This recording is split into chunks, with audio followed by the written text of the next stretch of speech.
feeling.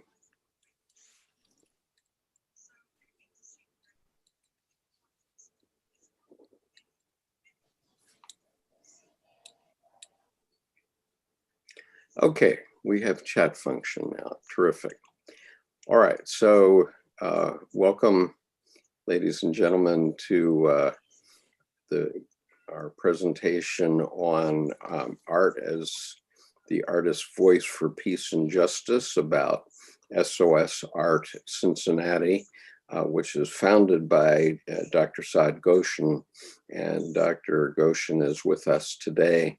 And I want to turn over the floor to Dr. Ghosn and let you go ahead and tell us your story, Saad. Okay, thank you so much, Skip. I'm going just to put, I have prepared a PowerPoint for my presentation, so I'm going to put the slides on. Yes. And probably you'll be seeing me presenting, and then at the end we'll talk. So let me first put it on. Then,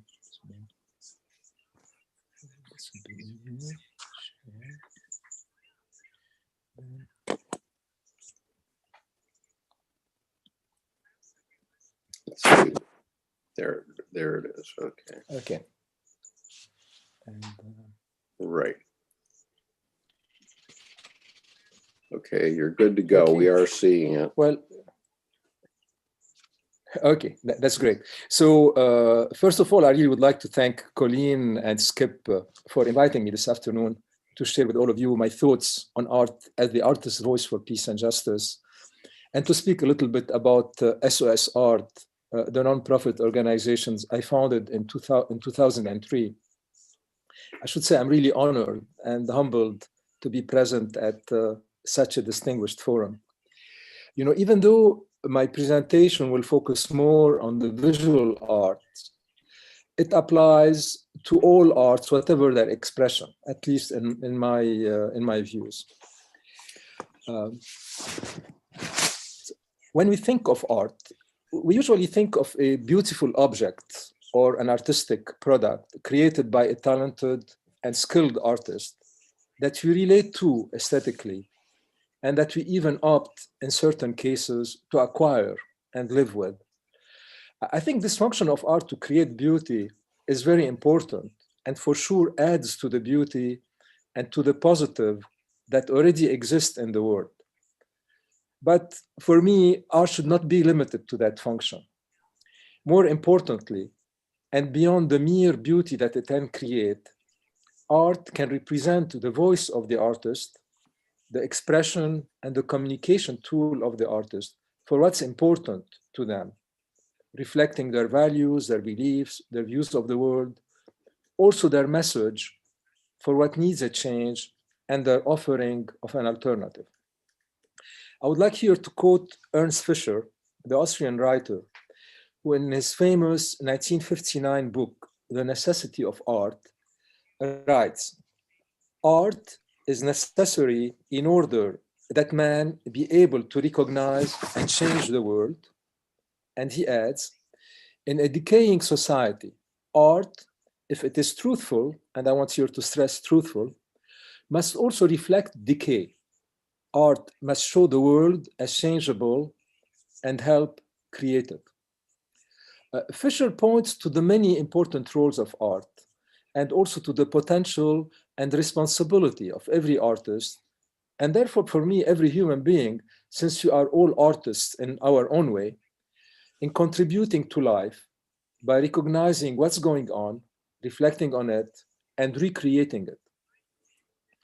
Fischer is telling us and emphasizing that when it is truthful, i.e. reflecting the artist, and coming from the heart of the artist, that art can be a conscious force of sensitization and of change regarding what happens in the world.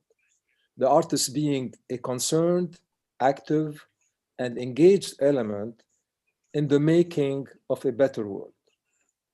The artist thus becomes at the center of social justice, not only pointing to what needs changed, the flaws and imperfection, which according to Fischer is the artist's responsibility, but also to create the alternative and show how change and improvement might be brought about.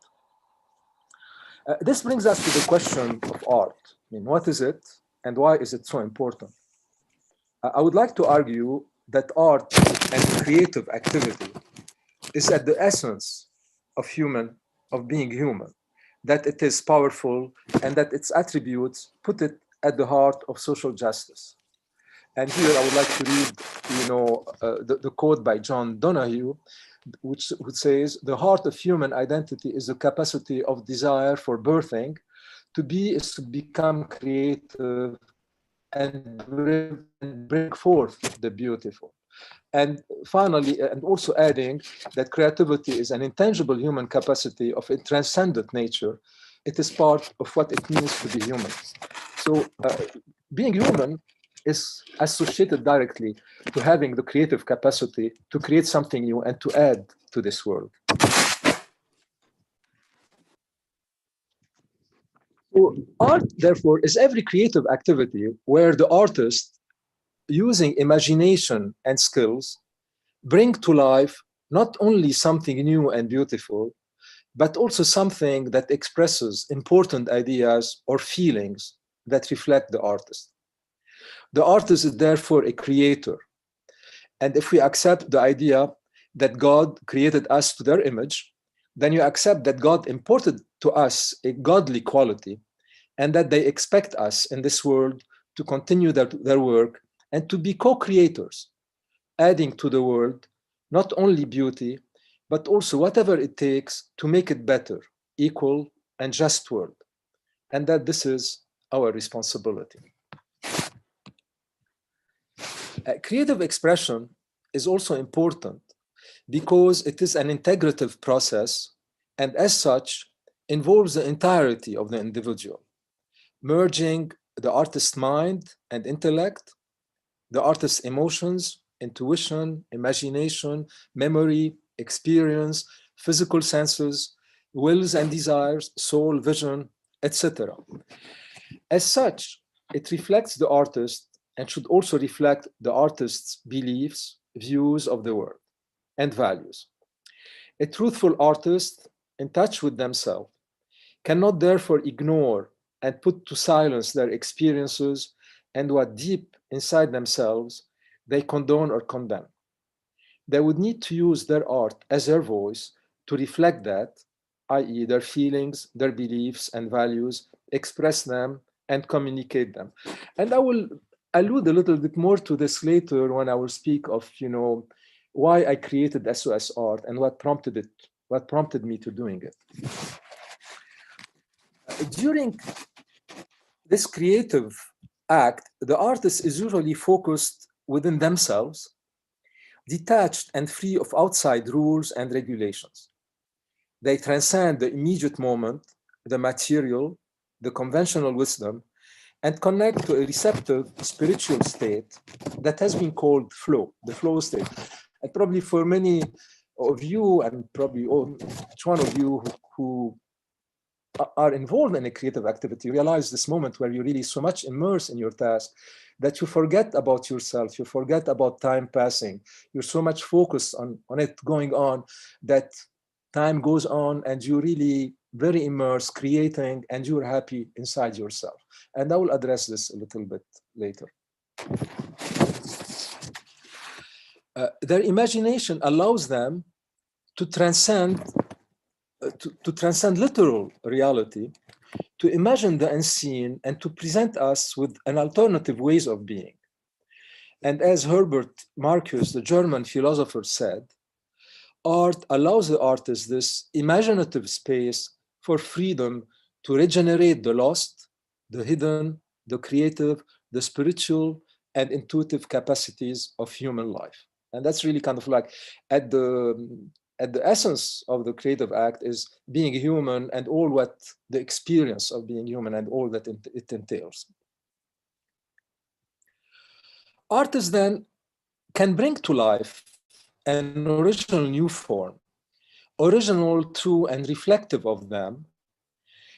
They can open doors to a new imaginary possible world.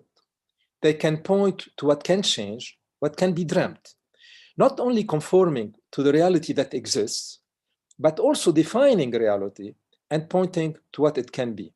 And here again, to quote Herbert Marcuse, who said, art breaks the monopoly of established reality and defines what is real. And I add, and helps creating it, not only defining it, but creating it as well.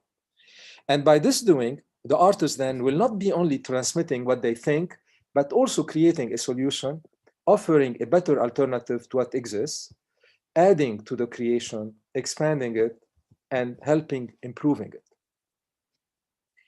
Genuine creativity, therefore, transcends the final product. It's not only the product as such, it's the whole process of the creative act with the involvement of the artist as such.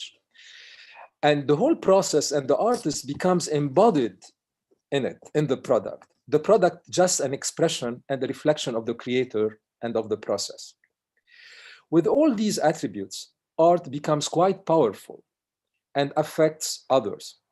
The artist, therefore, and by extension, every human being, because of the godly creative quality imparted to them, and because of the nature of their creative act that connects them to themselves, to their life, and offers them the opportunity to imagine something different, become reflectors and solvers of social justice issues.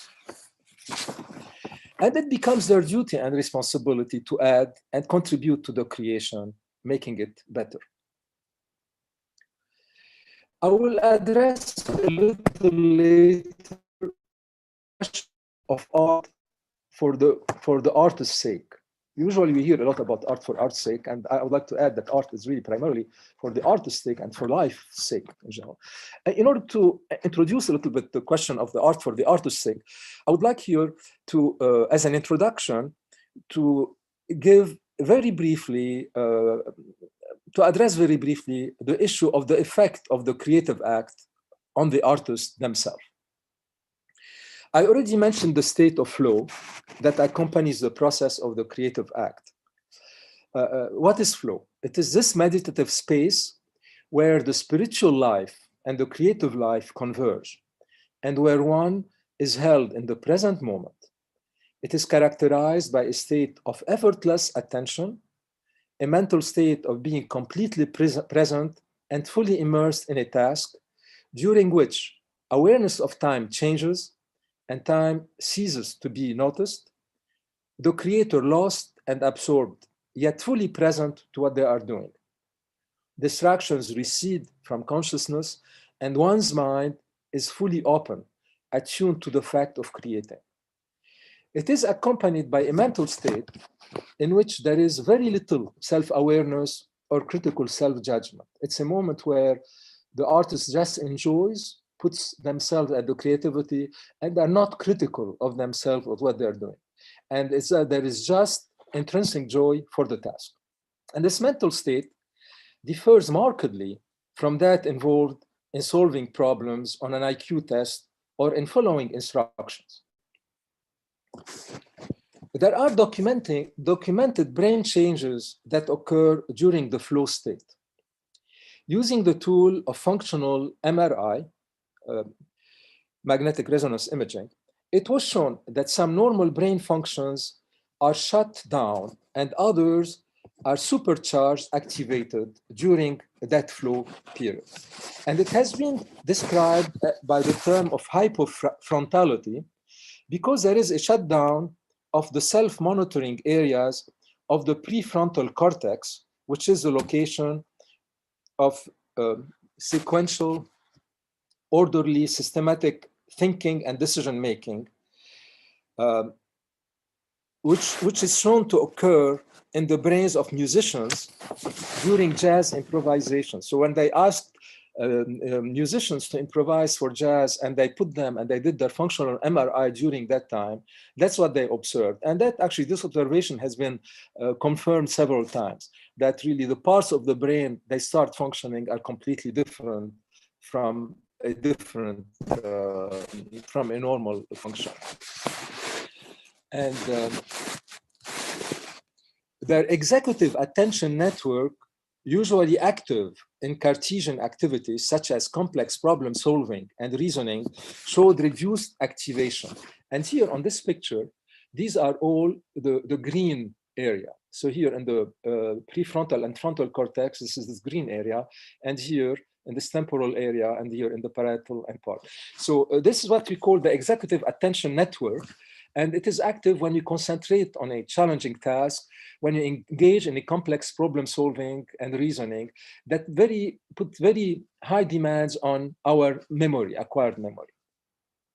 But the imagination network, which is red here, and the salience network, which is yellow here, on the contrary, become activated, show increase activated. And those are the ones that, for instance, the imagination network that is involved in experiential memory, imagination, and the salience one, which constantly monitors external event and the internal level of consciousness.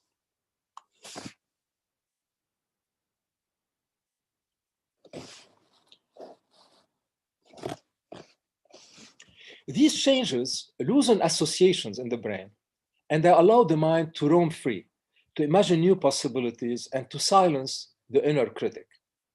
And the creative cognition, therefore, recruits brain regions critical for daydream, for imagination, for remembering personal memories, and for making jumps into unknown areas. The improvising musicians were shown to suspend the conscious evaluation of their output, simply play and enjoy without any criticism, and just enjoy the moment. Brain changes occur not only during flow, but also are seen long-term in individuals involved in the creative artistic activities. And that's really the power of art creativity, is that it's not just a moment affecting the brain. The moment affecting the brain during the creative process is very powerful, but also it creates changes in the brain that accompanies an individual during their life. They affect the outlook and the behavior of the artist, making the artist freer, more receptive, less inhibited, and less prejudiced. And all of these have been shown by many studies that have been demonstrating all of these effects. The artists discard their preconceptions, they envision and create something new. So art opens their minds, makes them more accepting and more understanding. In fact, many studies have shown that art increases empathy, tolerance, and feelings of love. And I would take it, one step further, is how much now there is a whole field of study utilizing art in the academic setting, where if you can really connect the studying, the performing of art, the studying of art, the process of creativity makes an individual much more open to understanding academic matters, retaining them, coming with new ideas. It shows you how much being involved in an art process, a creative process, can change the brain and make an individual much more receptive.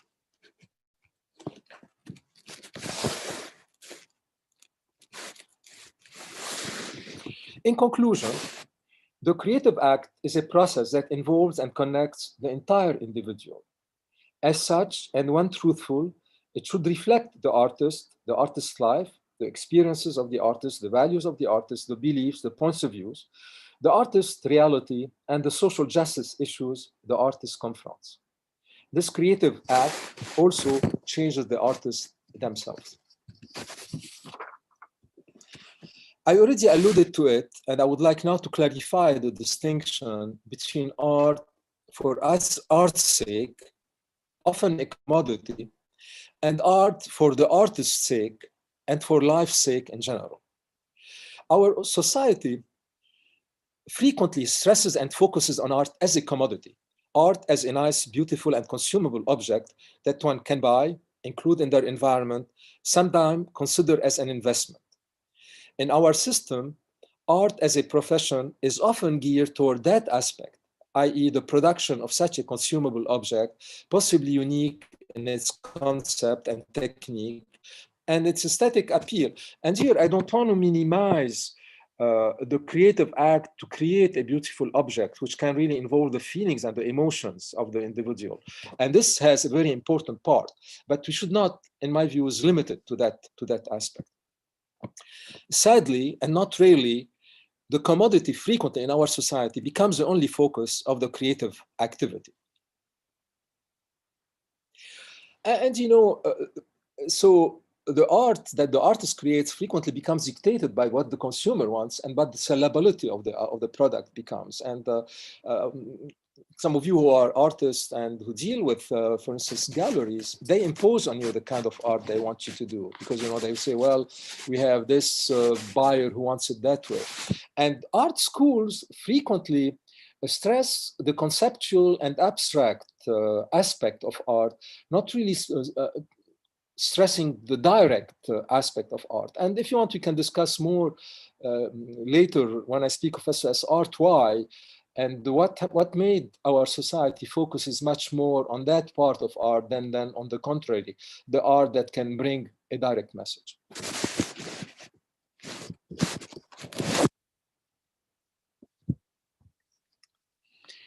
So yeah, sadly and not rarely, this commodity becomes the only focus of the creative activity, the commodity that society often expects or even imposes on the artist, taking the artist away from their need, distancing them from their inner self, and progressively silencing and killing their innate voice as a result of not using it and neglecting it. And that's really something that I noticed very, very much when I was dealing with artists just before creating SOS Art, that so many artists, because of the demands put on them by their education in their schools, in their art schools, by the market of art and so on, how much progressively ran away of themselves, silenced who they were, silenced their thinking. Why? Because what was really immediate, of immediate importance, was the creating an object in order to be able to sell it or become known for your technique or whatever. Art may have a role in the creation of a beautiful consumable product. And as such, an approach to art may still carry individual emotions and explorations, but it often happens in isolation and confined and dissociated from the social reality of the artist. The creative art is a process that should go beyond the mere object.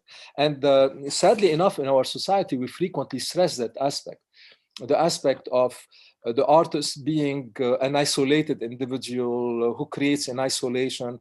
But progressively, this makes the artist isolated from the social context in which they live and for their contribution to this social context. As we stated before, genuine and truthful art implicates, engages, and reflects the artist and ceases therefore to be only for the sake of the consumable object. It becomes forcibly for the sake of the artists themselves, of their life, experience, beliefs, values. And this art, in response to an integrative process and coming from within the artist, becomes the artist's voice to assert themselves and their original identity, and also becomes their communication tool to spread their thoughts, their messages, to touch, create a dialogue, confront ideas, trigger emotions, offer alternatives.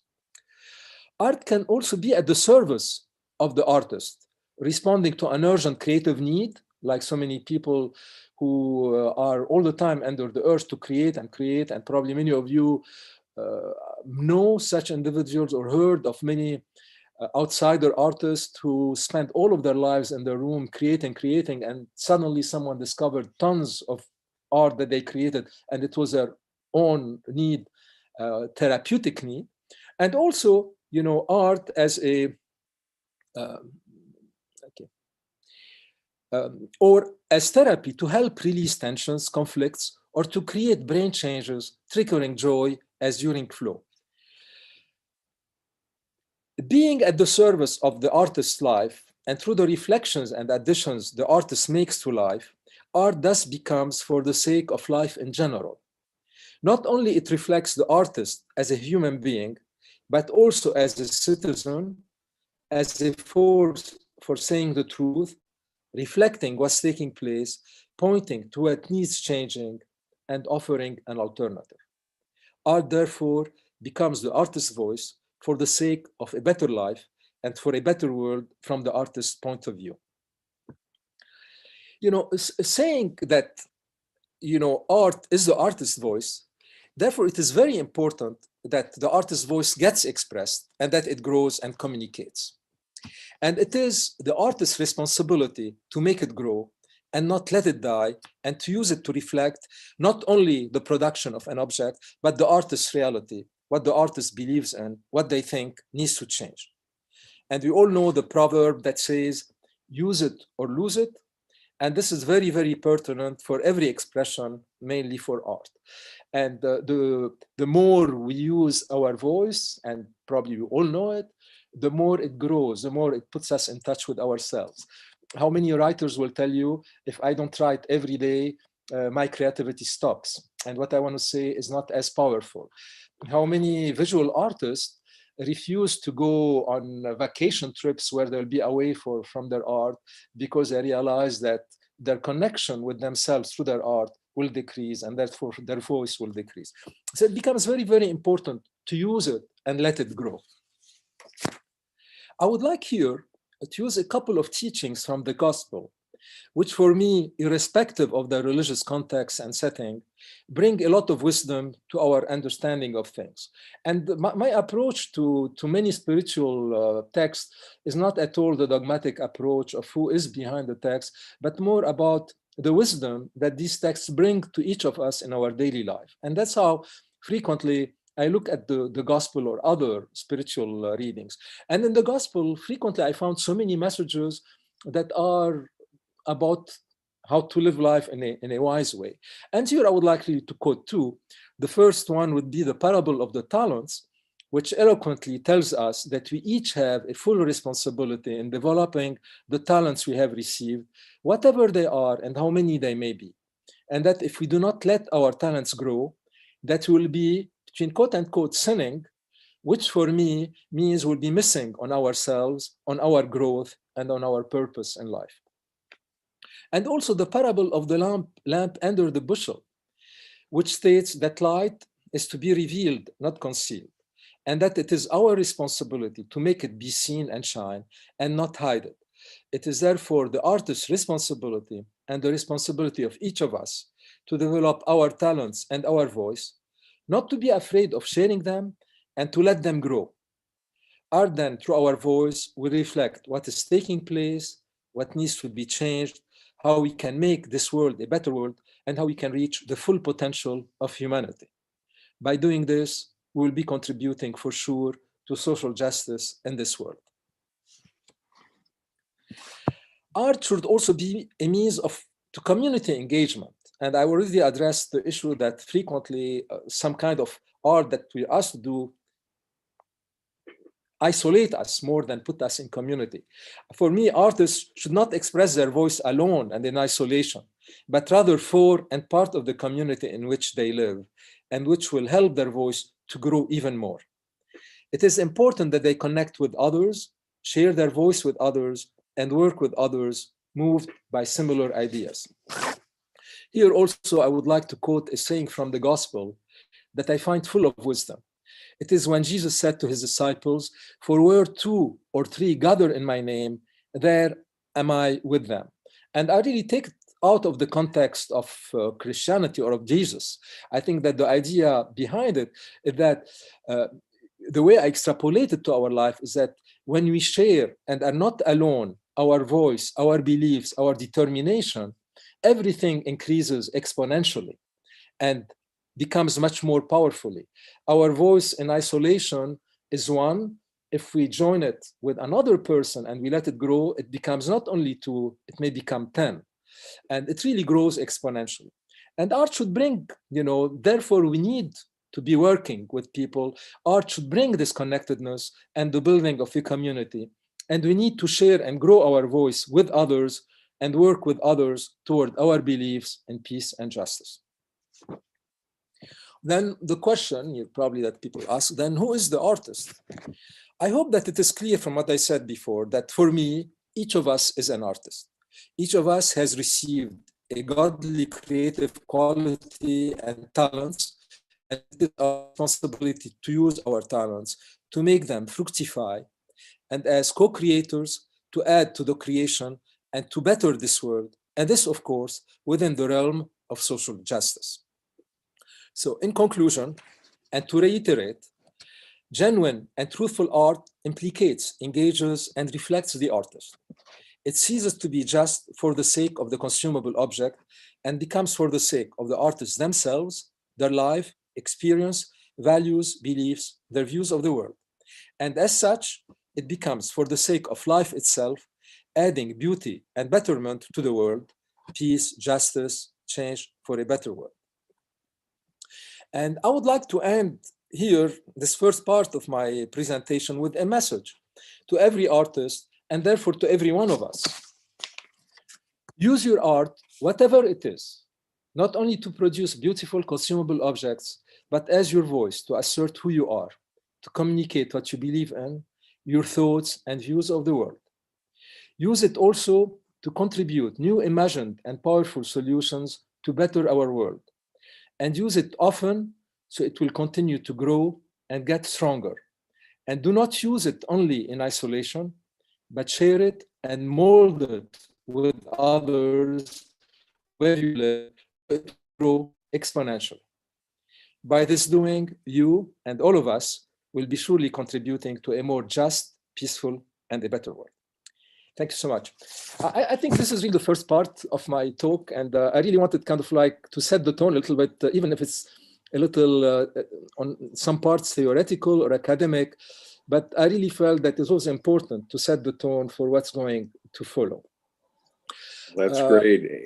I appreciate it very much, Saad. And so perhaps if you would take your chair down for a moment, we can have a little bit of discussion among the group about your points. Do you want me to do that, or would you prefer that I speak a little bit of my path and of SOS Art, and then we open it to the discussion?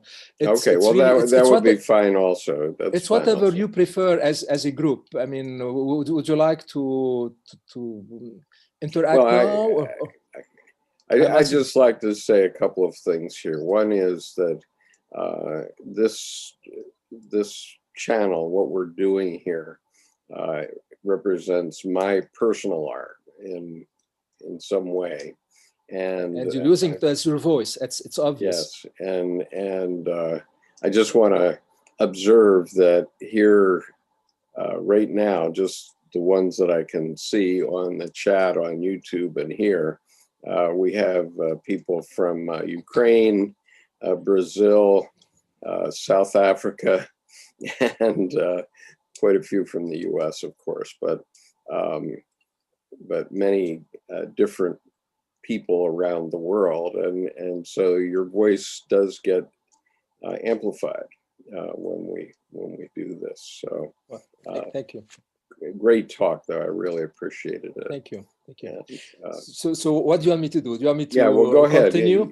Go ahead and finish your presentation, because I think we're all interested in knowing something about SOS Art Cincinnati.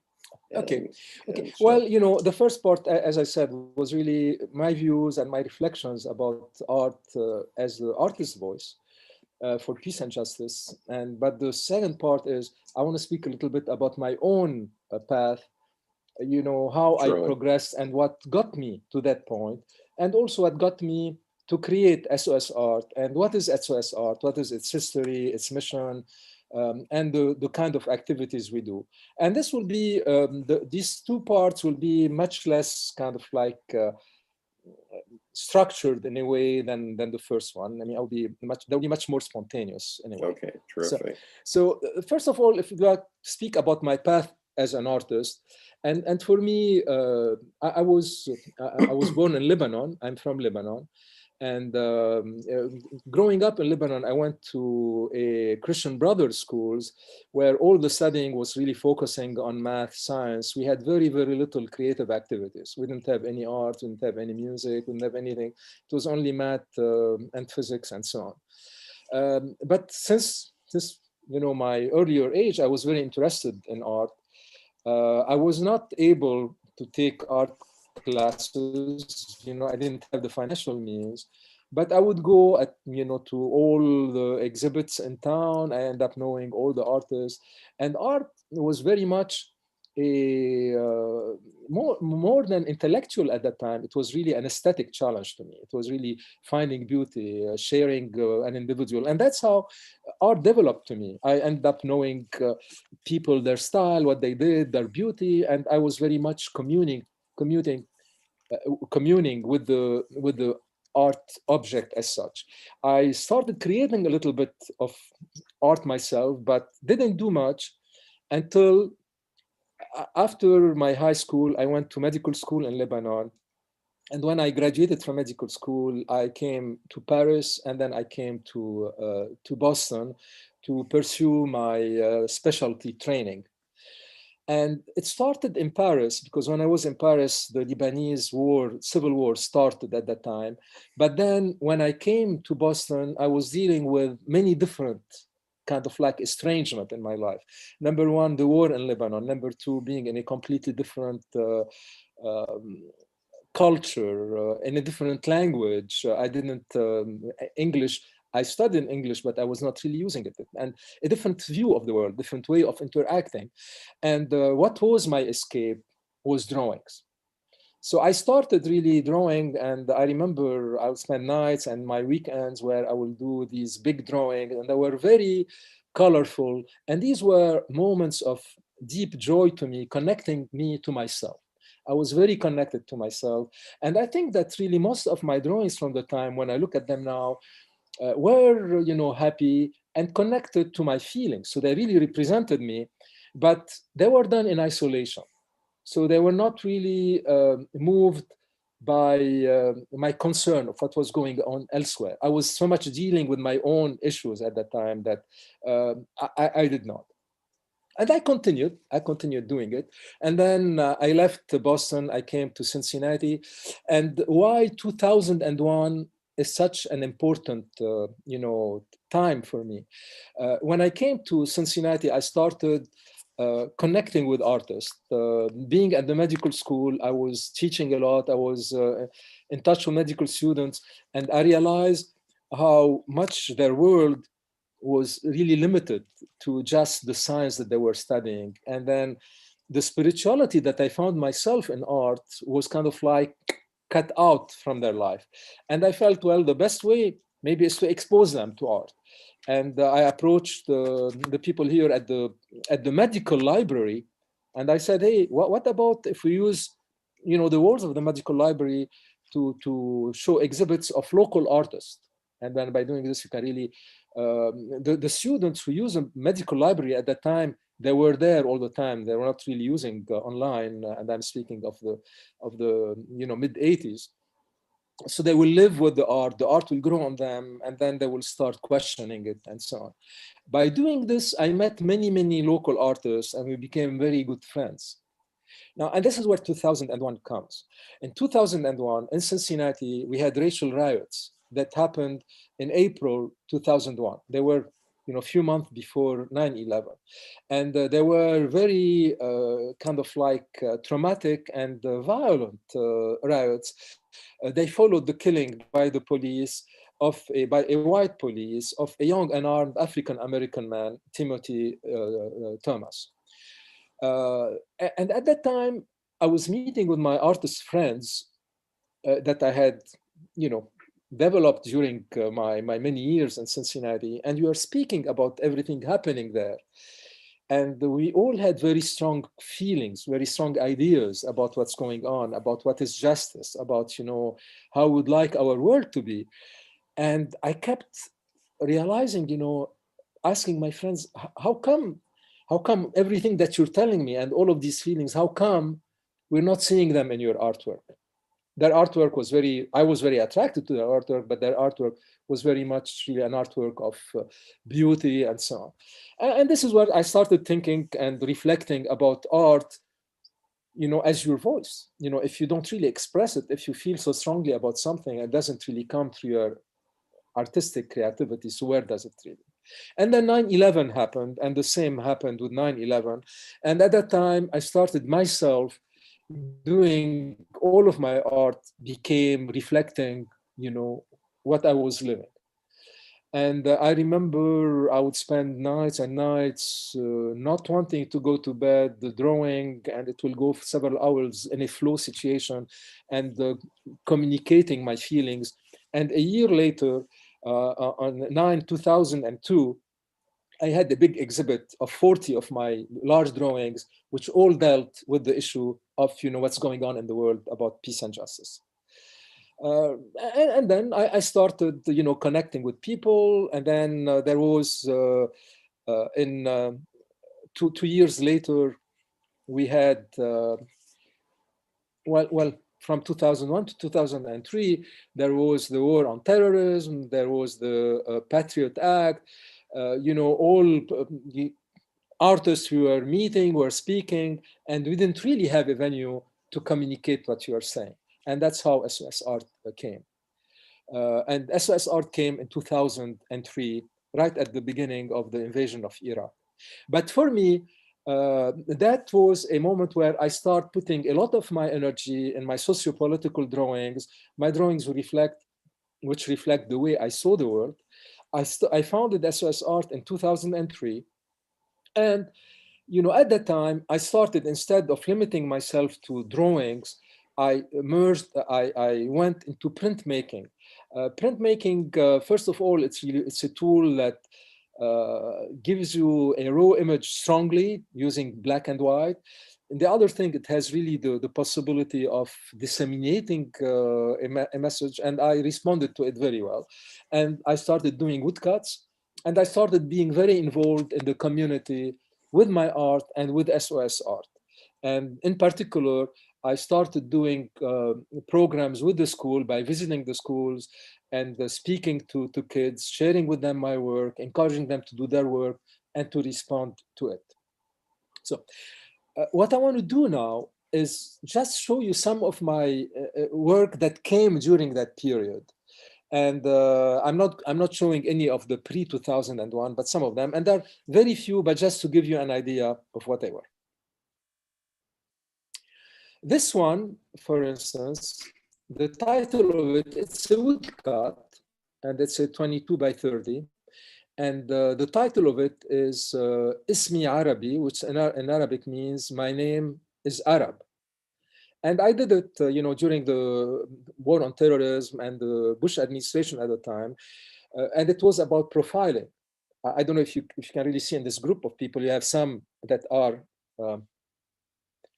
different, and they are dressed different. And here, their robes is the Arabic calligraphy. And these are the one being pointed to and in the setting of stars, which for me at that time reflected the United States. So this was my communication about prejudice and about profiling. And this particular one, it's called We Will Conquer, We Will Rule.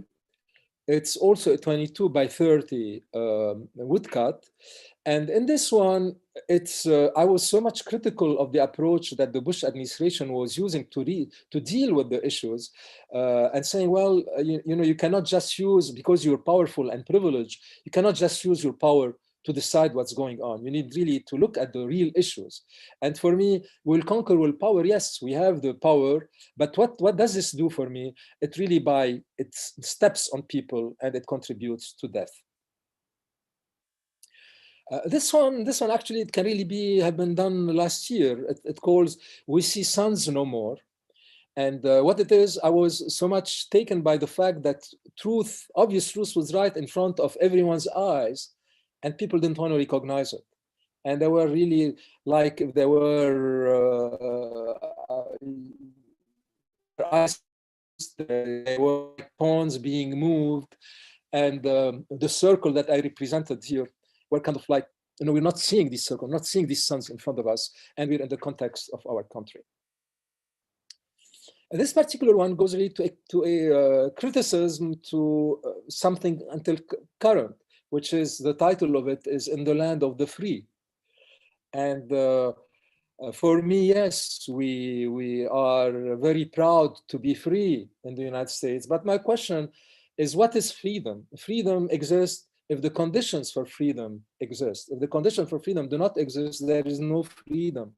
And in this particular one, I was saying, well, all of these birds are free, they're not in cages, but what is their space for freedom? How much can they fly? And I, of course, this was a metaphor for all the lacks that you have in our society. I mean, how are we free if we don't have the money to go to the hospital? How are we free if we don't have money to go to get education? Or if we live in an area far away from buying food, we don't have a car to go somewhere. It's all that our society here keeps a good part of us not free, even though we say we're in the land of the free. This particular one is titled The Road to Peace. And again, it's a woodcut. And what I wanted is we speak so much about peace, we want to get peace, or create a road to peace. And my question is that where is peace if there is no justice? Without justice, the road to peace is going to be a long, convoluted road. And not only that, it's going to dismember humanity. It's not going to contribute to peace. On the contrary, it's going to contribute to the perpetuation of problems by dismembering human beings and not reaching any peace. So this was my call, that in order to have peace, you need justice, and then the road becomes straightforward. This particular one was really about what's going on right now, and it's called Corporations Thanksgiving Turkey. And it's about my criticism about how our world is more and more, and our society is more and more controlled by corporations with all the bucks, the money, and where human beings doesn't exist anymore, becomes like a turkey that we can really easily slaughter and kill. And what I use, probably will ask me, what is really this writing on around it? Can you see my arrow when I use my arrow? No. Okay. Well, I mean, what is this? It's really Arabic writing, and it says La ilaha illallah, which means there is no God but Allah, which for me has many connotations. Number one, it's my roots, being from Lebanon, the Arabic roots, but also the spirituality of it. There's no God but Allah.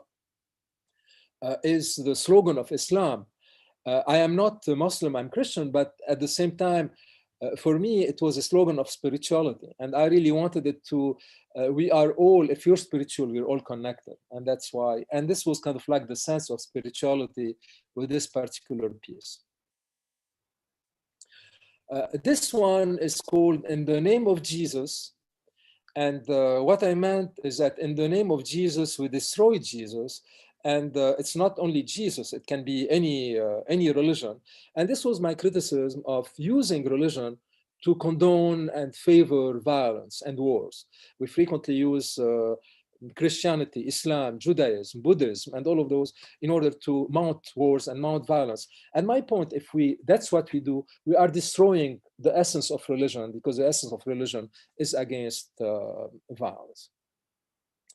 In this particular one, it says, we see nothing, we hear nothing. And it's really about how in our life, we frequently live a comfortable life. On the right, you have a couple, apparently very well-to-do, having a good evening, separated by a thin brick wall from violence going outside. And at the same time, we see nothing, we hear nothing, because frequently, acknowledging what happens is going to affect our comfort and will affect us. And this goes along the same message of my presentation, that, in order, if you have something, if you experience something, you have to say it. And this one, I think, is the last image. It calls Beds and Beds. And this one, again, shows the inequality in our life, an inequality that starts from the beginning. We can be born in beds of comfort to the left here, or in beds of nails, or in a reality that is very comfortable, or in a reality that is very distressing. And this inequality exists for us. But for me also, it was a call to compassion, that we need to be aware of that reality when we deal with every person. If we have a person that has done something wrong, we should really not be judgmental and say, well, this person did something wrong. We should really put ourselves in their bed and to see, is there a justification for what's going on? Okay, I think that's really my second part. And my third part is going to be about SOS Art itself. Shall I move forward?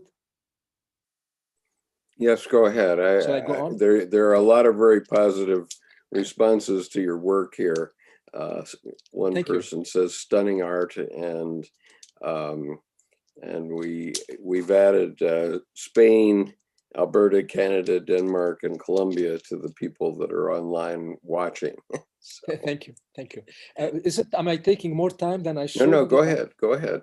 Okay. Take as much time as you need. So the third part is going to be about SOS Art itself and what it is. And that's really what is really close to my heart and that I would like to speak about.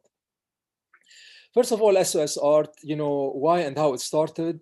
It was founded in 2003. Again, as I mentioned, it was following my discussion with many of my artist friends and realizing that there was no venue. My friends would tell me we needed, initially we wanted to express all of these feelings, but there was no gallery to show our work because their clients would not buy them. Our school would tell us not doing it. And then we felt, hey, we need a venue for our voices to be heard. Otherwise, they're going to die. And then we were continuing this discussion. And then in 2003, there was an invasion of Iraq. So I sent a note to open call to artists here. Most of them I knew, and say, hey, let's get together. We need to do something. And 50 artists showed up. And we decided we're going to take it. We found a place. We're going to have a show just to express who we are. Now, the show started, as I say here, not only as an exhibit, because it was an exhibit of visual art, all kinds of visual art, but it also ended up to being an art festival, because at the same time in Cincinnati, there was a group of poets against the war who was using their poetry to speak about what's going on.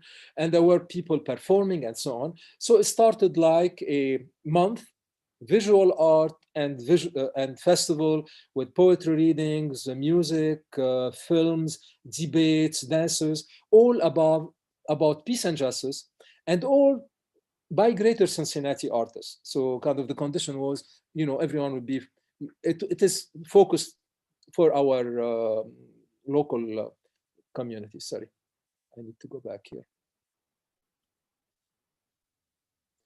Okay. The annual art event, and this was in 2003, started, progressively grew. It included, in addition to the work of established local artists or emergent local artists, artwork from school children and youth, because we really felt that we needed to include in the debate and in discussion and in the awareness, kids. So what we did, we contacted schools, art teachers, and we invited them to work with their kids on issues of peace and justice, and to include all of their work in SOS Art during that particular event. And we also, at that time, started our visits to schools, offering workshops to kids in schools, and offering workshops along the same issue. How did it evolve? Between 2003 and 2015, SOS Art was growing. There were a lot of things going on, but it was not yet a nonprofit organization, because I was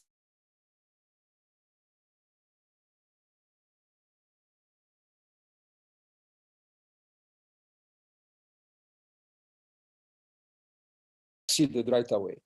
So it became nonprofit, and then we expanded our activity. Saad, I'm sorry, but your sound cut out for about 30 seconds. So could you start on this page again? On this one or the previous this page, one? on this page. Okay. How did SOS Art evolve? It was founded in 2003, and it grew between 2003 until now, but it was still not a nonprofit organization. As I was saying, I had 2 full-time jobs, 3 full-time jobs myself, and I was doing SOS Art, and I couldn't do it.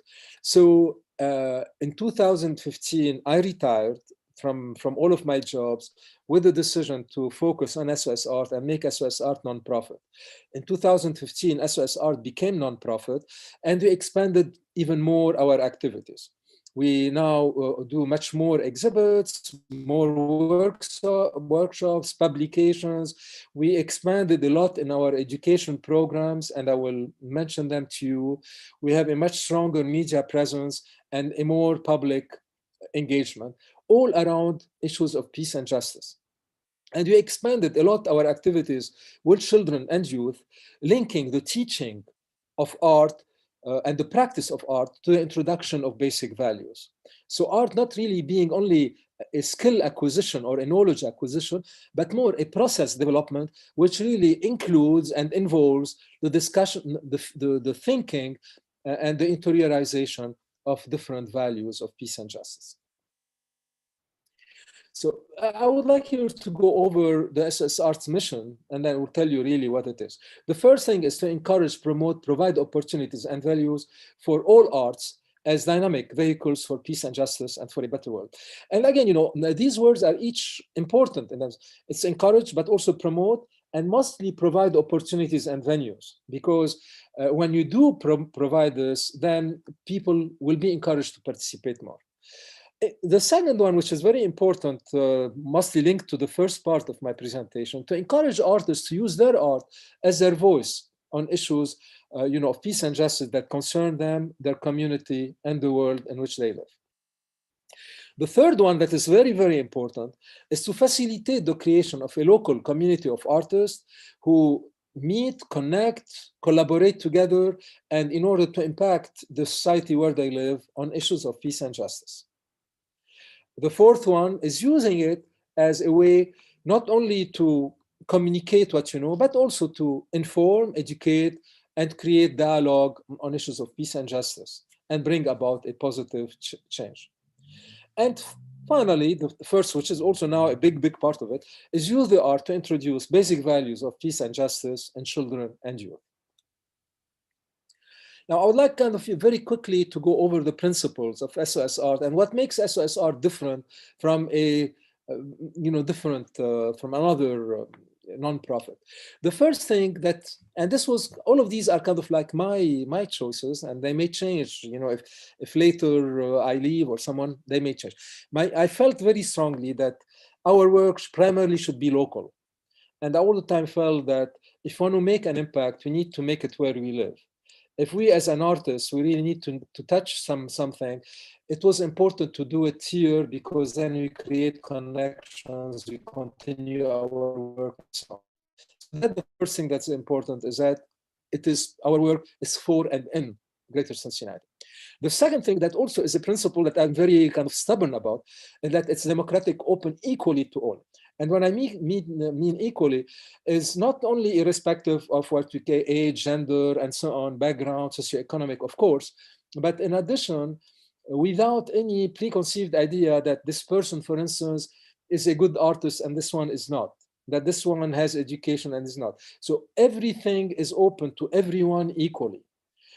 In our shows, we have people who are participating for the first time, next to side by side with established artists who are internationally known. You have in our poetry books, you have poetry by children, side by side by poets who have really, published their poetry and given talks all over the world. Why is this important? Because, and this is the third thing, is that our purpose is to promote and encourage the voice and the message of the artist, not the artist's notoriety or the artist's celebrity. And I'm a strong believer that we each have our voice, that we each have our message. And if we are given the opportunity, and if we're encouraged to use it coming from our heart, it's going to be strong and it's going to affect someone.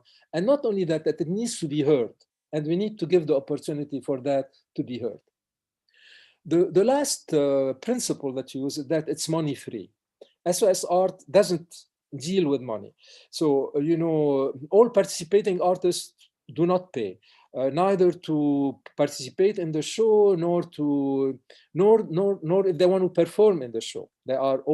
Everything is on a volunteer free basis. All our activities are open and free to the public. We never get any money. We never even, and I'm even against the fact of collecting money in any of our events. You know, money is completely out of the picture. Our publications are all given free to all participating artists, local public, university, and school libraries. And why? Because, you know, we believe that gratuity is an important value that is being lost in our society, that we need to restore it, we need to cultivate it, we need to disseminate it, and that the rewards is frequently by just sharing ourselves and sharing what we believe in. And that's really our strong reward. It doesn't have to be equated in money. And that the other main reason is that we all know it, that money is one of the main reasons that goes against peace and justice in our world. So these are the principles of SOS Art. So what are the activities that we do, you know, in general? We have a yearly exhibit and festival of the art focused on peace and justice, and again, open to all Greater Cincinnati artists, including children and youth and adults, various schools and after-school programs. We publish every year 2 books, the SOS Art book and For a Better World book. The SOS Art book documents all of our big events with all the artists and everything, and all their work and their biography, their statements. And For a Better World is every year, it's an anthology of poems and drawings on peace and justice by Greater Cincinnati artists that is published every year. And that includes every year, you know, 60 to 70 poets and, you know, around 50 visual artists. We curate and organize exhibits of local artists and of artists from all over the world on the themes of peace and justice. And we curate them and organize them here with the idea of expose the Greater Cincinnati population to voices, local and also from outside. We offer a lot of educational opportunities through workshop and art classes in schools and after school programs, linking the teaching and the practice of art to the introduction of values and peace and justice. And then we organize panel discussions, public debates, poetry readings, performances, publications, all on the themes of peace and justice. So now I'm going to go ahead and give you some examples of some of those. This is, for instance, the yearly SOS Art Community Art Exhibit and Festival for Peace and Justice that we do every year. And this year will be the number 19. This will be the 19 big event, the 19 year that SOS Art has existed. It is open equally to all Greater Cincinnati artists and schools. It is free, no selection. Artists, but the participating artists have to accompany their piece with an artist statement which represent their message and where it comes from.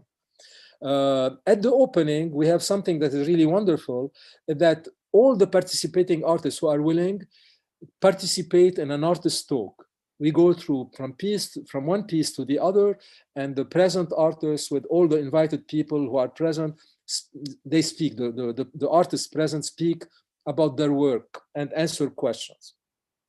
And also we have, following that, a big get-together potluck where we get together, we eat, we have music, we spend a wonderful evening celebrating.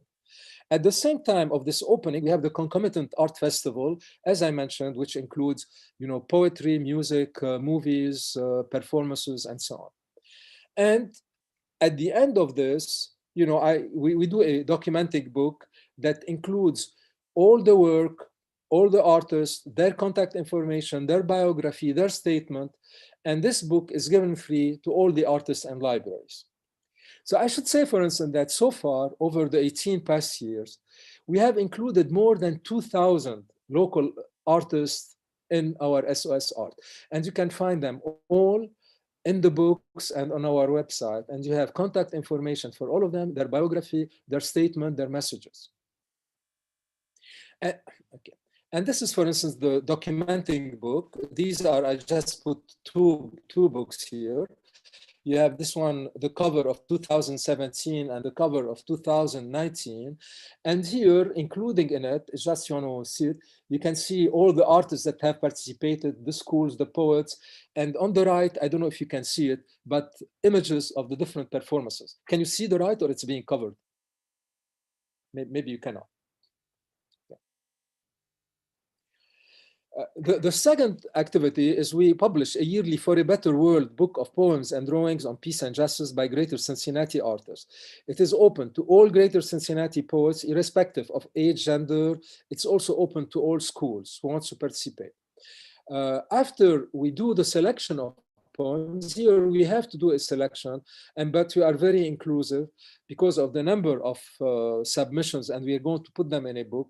We invite artists, established and emerging, to do an illustration for the poems. We pair them with some poems and they do illustration. And the poets in this book are invited to read their poems at SOS Art annual event. The book is given free to all participating poets, artists, and to libraries.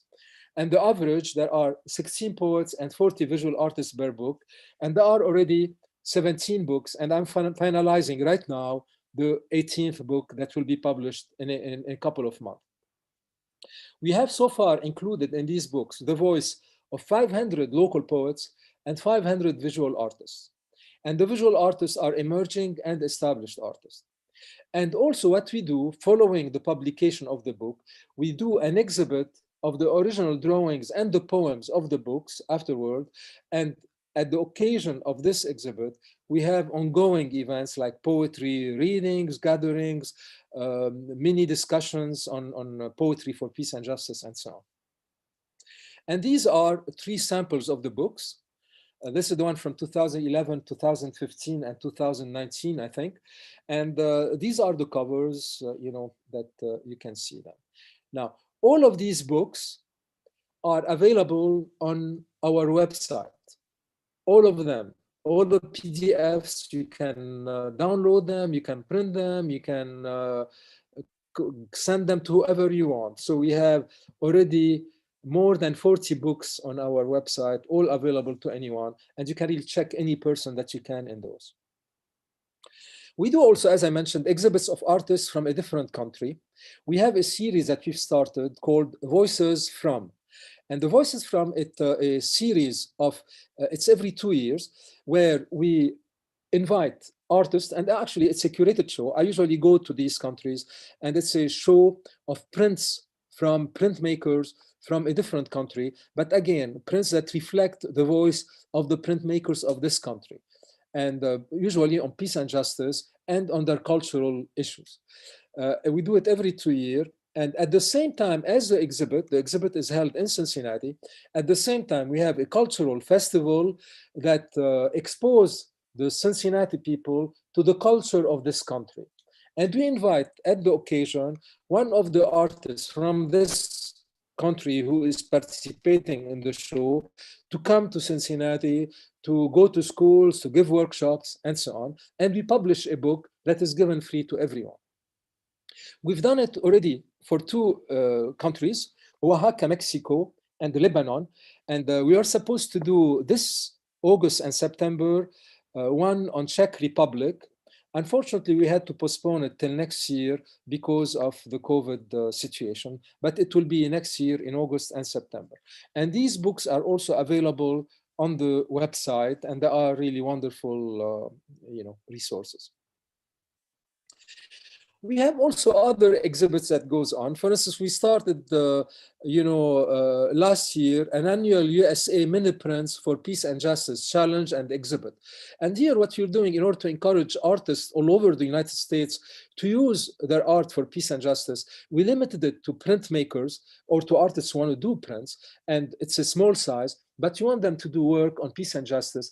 And then all the work are participating in an exhibit. There will be, all the work is online, and then we give 5, we call it coup de coeur, because I prefer not really to give an award. An award introduces the idea that someone is really better than another. So we say coup de coeur, these are the ones that, hey, you responded to. We give 5 such recognitions for 5 artists of $200 each. That's the only time where there is money in what we do. We right now have a show going on, and it's Inside Out Transgender show, and it will be a book, and you can see it here. It's a book of self-portraits by transgender individuals with responsive poems by local Cincinnati poets who responded to their self-portraits. And this show is going on right now at Northern Kentucky University here in Covington, across the river.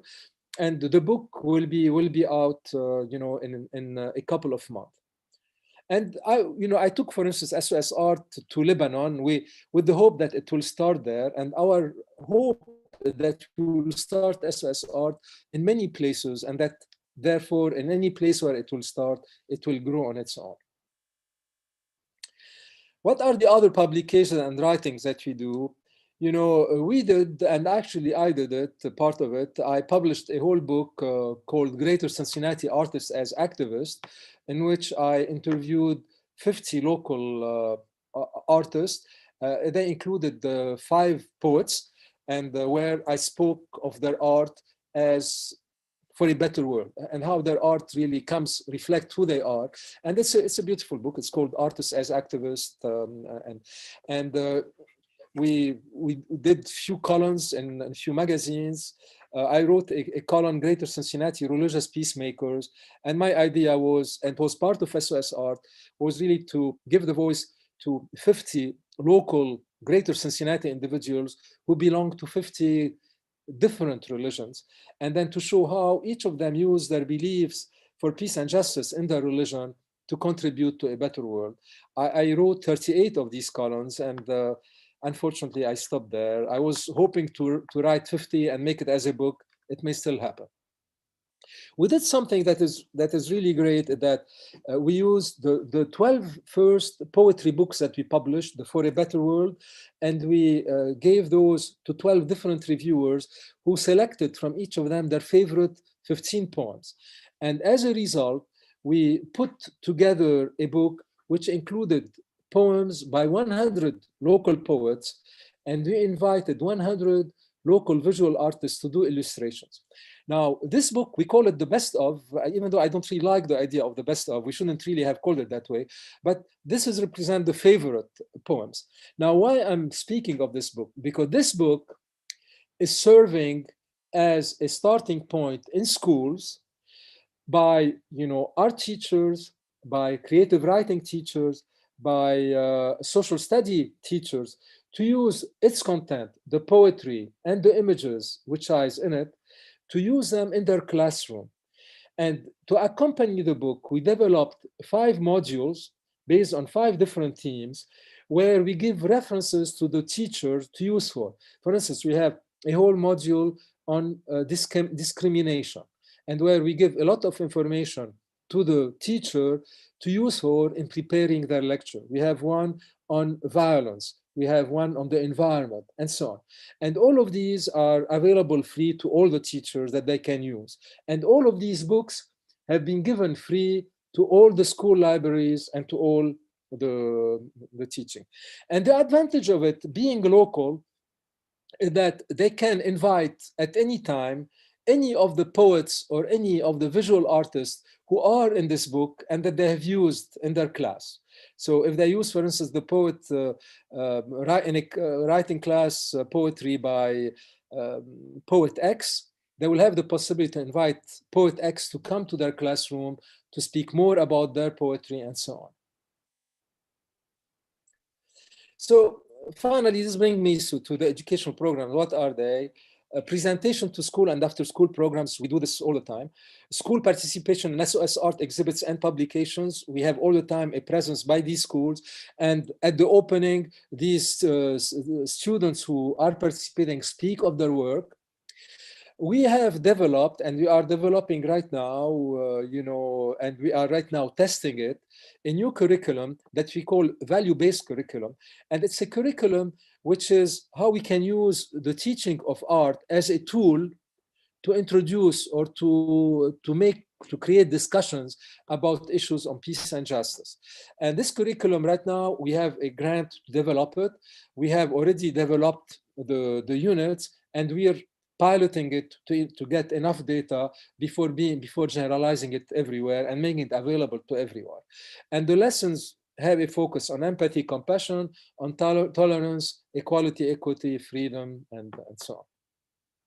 And finally, using the best of as a base, I already addressed this earlier, is we created the thematic modules, which includes the poems and the illustration groups by themes, and that we accompany them with corresponding teaching modules that we made available to art, English, and writing, and social studies teaching. And these are the themes that we discussed, that we included: discrimination, race, gender, religion, poverty, homelessness, violence, non-violence, environment. The book is given free to all schools and libraries, and we can invite poets and visual artists to the school if the teachers desire. You know, this is a quick presentation of SOS Art. There's a lot going on. You know, I would like, probably in our discussion, address more issues, but that's basically kind of the bulk of what you're doing. We have more projects, and I thank you for your listening and for being here. I know we didn't interact directly during my presentation, but I felt your presence and I was happy to communicate with you. I know that there was connectivity, Colleen. I don't know what's called the synchronicity. There was a synchronicity in this presentation, so I really appreciate it. And if you would like to look at any of the books or what we do, our website is sosartcincinnati.com. And our email, if you'd like to email or ask a question, whatever, is sosartcincinnati@gmail.com. And on our website, I didn't mention that, but there is right now an ongoing exhibit of SOS Art retrospective with kids' activities, and that you will see that. I can discuss it further if any of you is interested in our discussion in a minute. So I'm going to remove, to take off the screen. And okay. Okay, well, thanks all of you. I hope I didn't bore you to death. Well, I think there's tremendous excitement about what you've presented. And thank you. Emeritus Olivero, who's Hi, Tim.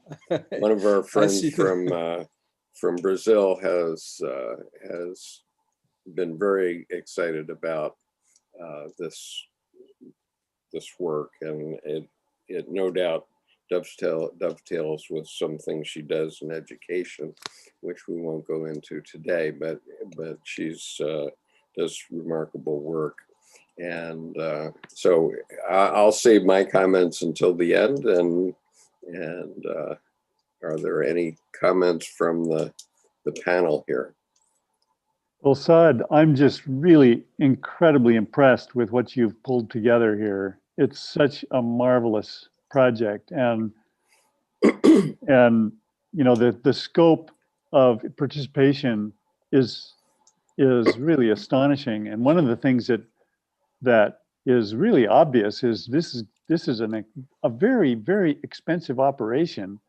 Can you just talk to us a little bit about how it's all paid for? Well, yes. First of all, you know, in the beginning, I've been financing it myself, and I should say that I've been doing the bulk of the work. For instance, you know, putting the books together, taking the pictures, getting all the information. It's all work that I've been doing, and you know, getting the calls, because you know we get a lot of information. But I developed over the year a know-how too that was quick. Now, we were given, for instance, the space for the show was free. You know, hanging all the work, you know, we were doing it with friends. As I mentioned earlier, that everything is free in it. So all the participating people were doing it free. Publishing the books in the beginning was kind of like the financial aspect. But again, I was publishing limited number of books, and I was able to get some donations from the printers themselves. So it was not too bad. You know, I could afford doing it, and I've done it. Now, after it became non-profit, we needed to develop to collect more money. And that's you're right. You know, your point is very important, because it's also an issue that I dealt with myself with my board. For instance, frequently when we'll meet with the board will say, hey, you know, we need to do this, we need to charge for this. You know, we should not really give the books free. If someone wants to participate, we're offering them a service, they need to offer us a service by paying something. And I all the time oppose it entirely. And I all the time felt and said, we have other ways to get money. There's a lot of ways where we can get for people to support our mission by trying to go and get grants, by, you know, people, if they want to do donations. And that's what we've been living on. So we've been getting grants. I should say the grants are not enormous, but we get grants for many things that we do. We get a lot of spaces being offered for our events, because we don't have a home base to do all of our activities. It has been going, and thanks God it has been going. And so we're not rich, but we've been able to function, and we've been able to function a lot. And as you said, what's really wonderful about it is that the grouping that it creates, it's not, and I speak myself, but I don't want to get the credit, you know, we're all a group of working together. Every single person who participated in any activity of SOS Art has been a building block of the organization, because, you know, they help it to grow. They included people in it. They planted a seed somewhere that grows through their message, you know. So I think it's growing. I really would like, we don't have any, for instance, paid employee. We have people who are volunteers, and I realize that we suffer a little bit of this, because people who are volunteers and who put their heart in it frequently have other demands. And even if they want to do, say, I want to do something, frequently, not really, I should say, at the end, it's not being done. So we need to find another way. But we're addressing this. I mean, we're trying to find a balance. Yeah. Well, you're obviously very humble, but you're also obviously the whole kingpin of this operation. And if it wasn't for your incredible energy, it wouldn't have happened. And I think that's the missing factor. That, I mean, we have projects around here that have, you know, a similar bent, but of course, no money and nobody like you in the kind of the driver's seat. And that's, I mean, you're right. And that's also present a problem that I'm passionate about it. I spend a lot of time in it, but also I'm realistic that with advancing age, with anything, that if I wanted to continue, I need to create a solid structure. We have a board, we're working, we're recognized, we have a lot of visibilities here, but I realize that that's why we need kind of to go one step further to get more money and to pay people to work and to be part of the operation. And this is coming. You know, all of these questions are there. It takes time to digest them and to find a solution, but they are in gestation. And, you know, every time I say, well, a child is not born in one day. It takes 9 months. So these ideas are not disappearing, you know, and that's another thing that I really think it's important for art, is that, and that's what I speak with my artists, and it comes back to the artist as a reflection of who you are, is really not to run away from something for which you don't have an answer, or something that bothers you. Even if it bothers you, live with it, keep confronting it, keep it growing yourself, because the more you grow and you live in it, the more it will surface in sometimes, some way. And that's very true for art. And that's what I found out with my friends who were saying that they couldn't reflect on any of their social justice thinking, because, you know, people, their schools would not encourage them to do it. The galleries would not encourage them to do it. And then I'll say, well, if you do it, it dies. But if you keep growing it, it's going one time to become an urge to get out. And it will get out. Sorry, it's a little philosophy on this side here. It sounds like church planting in a way. you need some to recognize that this is needed in the community. But Colleen, do you want to say something? Yes, I do. Certainly, I want to thank you. Thank you, Saad, for the work that you're doing and taking this time with us to share it all. I'm so in love with the first part of what you had to say, you know, that your values are the values that many of us have been sharing with each other here. And so it's like music to my ears to hear where you're coming from and what you believe in. I'm very curious, as is Tim, about how the organization itself supports itself. I have questions like, where do you draw the lines? Certainly when you're going to have a show and you have room for 100 artists, what do you do with the other 100 that there's not room for? And I'm wondering too, what do you do when a piece of art is sold in a show? What do you do about that money? And well, those are a couple of my questions in terms of how do you be equal still? Yeah, we've been lucky as far as the show, the big show, the annual show. We've been lucky by working with an art school here, who during a term where they don't have students, give us the entire building. Oh. So we end up having you know, several floors, 4 galleries, and then you're right, because it's an enormous you know, achievement.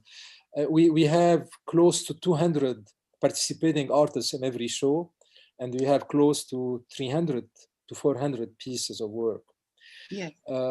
And so far, we haven't yet, the only criteria for, I wouldn't say rejection, for not including someone, and we say this in the beginning, it's open to anyone, every work will be included, provided that they have to be on the theme of peace and justice. It's not someone, you know, just putting a, you know, a scenery. Number 2, they have to be inclusive, not insulting someone. And we say space permitting. So what we limit for the artists, we limit it to 2 pieces per artist instead of more. And when they submit, if there's a very big piece or whatever, then I will discuss it with the artist. So it hasn't had any problem. And I should say in the 18 years so far, we never rejected anyone. I would like you, in the beginning, for instance, when we were having some, you know, board people and deciding, people say, but, you know, how can we keep the quality of the show? And I was a strong believer that the quality of the show, if really you open it and you encourage people to use their message, even if people don't have an educational background in art, that what they're going to do, it's going to touch you somewhere. And I've been proven right. And if you go and look at the 18 books that reflect all the work that every year has been introduced, you're going to see that overall the quality of the work is very good, you know. And then if there is a weak piece, it is strengthened by the strong piece that is next to it, and vice versa. And that's the synchronicity, you know, for me too, that there is no weakness because, you know, if it's coming from you, and even if it's awkward, it can do an impact. I mean, we know people who don't present well, they are awkward, but what they have to say is very strong, and then it touches someone. So in this respect, you know, things have worked very well. We've been not having issues. Now, for instance, we're doing now a show in a small space, and it has to be a retrospective. So I couldn't really open it to everyone, because I didn't want to open it and say, I'm taking you or I'm taking you. We decided the retrospective. We went to the last 5 years, and I invited a contemporary curator from India and myself, and we reviewed the work, and we tried to be very inclusive and also kind of like doing it. And we needed to be selective. So, you know, of, I don't know, probably 700 pieces, we kept 100. Yeah. I don't know what was your second question, Colleen, I forgot. Well, the second question I hadn't quite articulated yet. I'm wondering, you don't have a facility.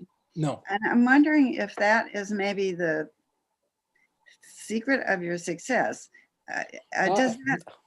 Is there a possibility that that's one of the reasons that things work so well, that that could be overwhelming or even qualifying if you were to have a building?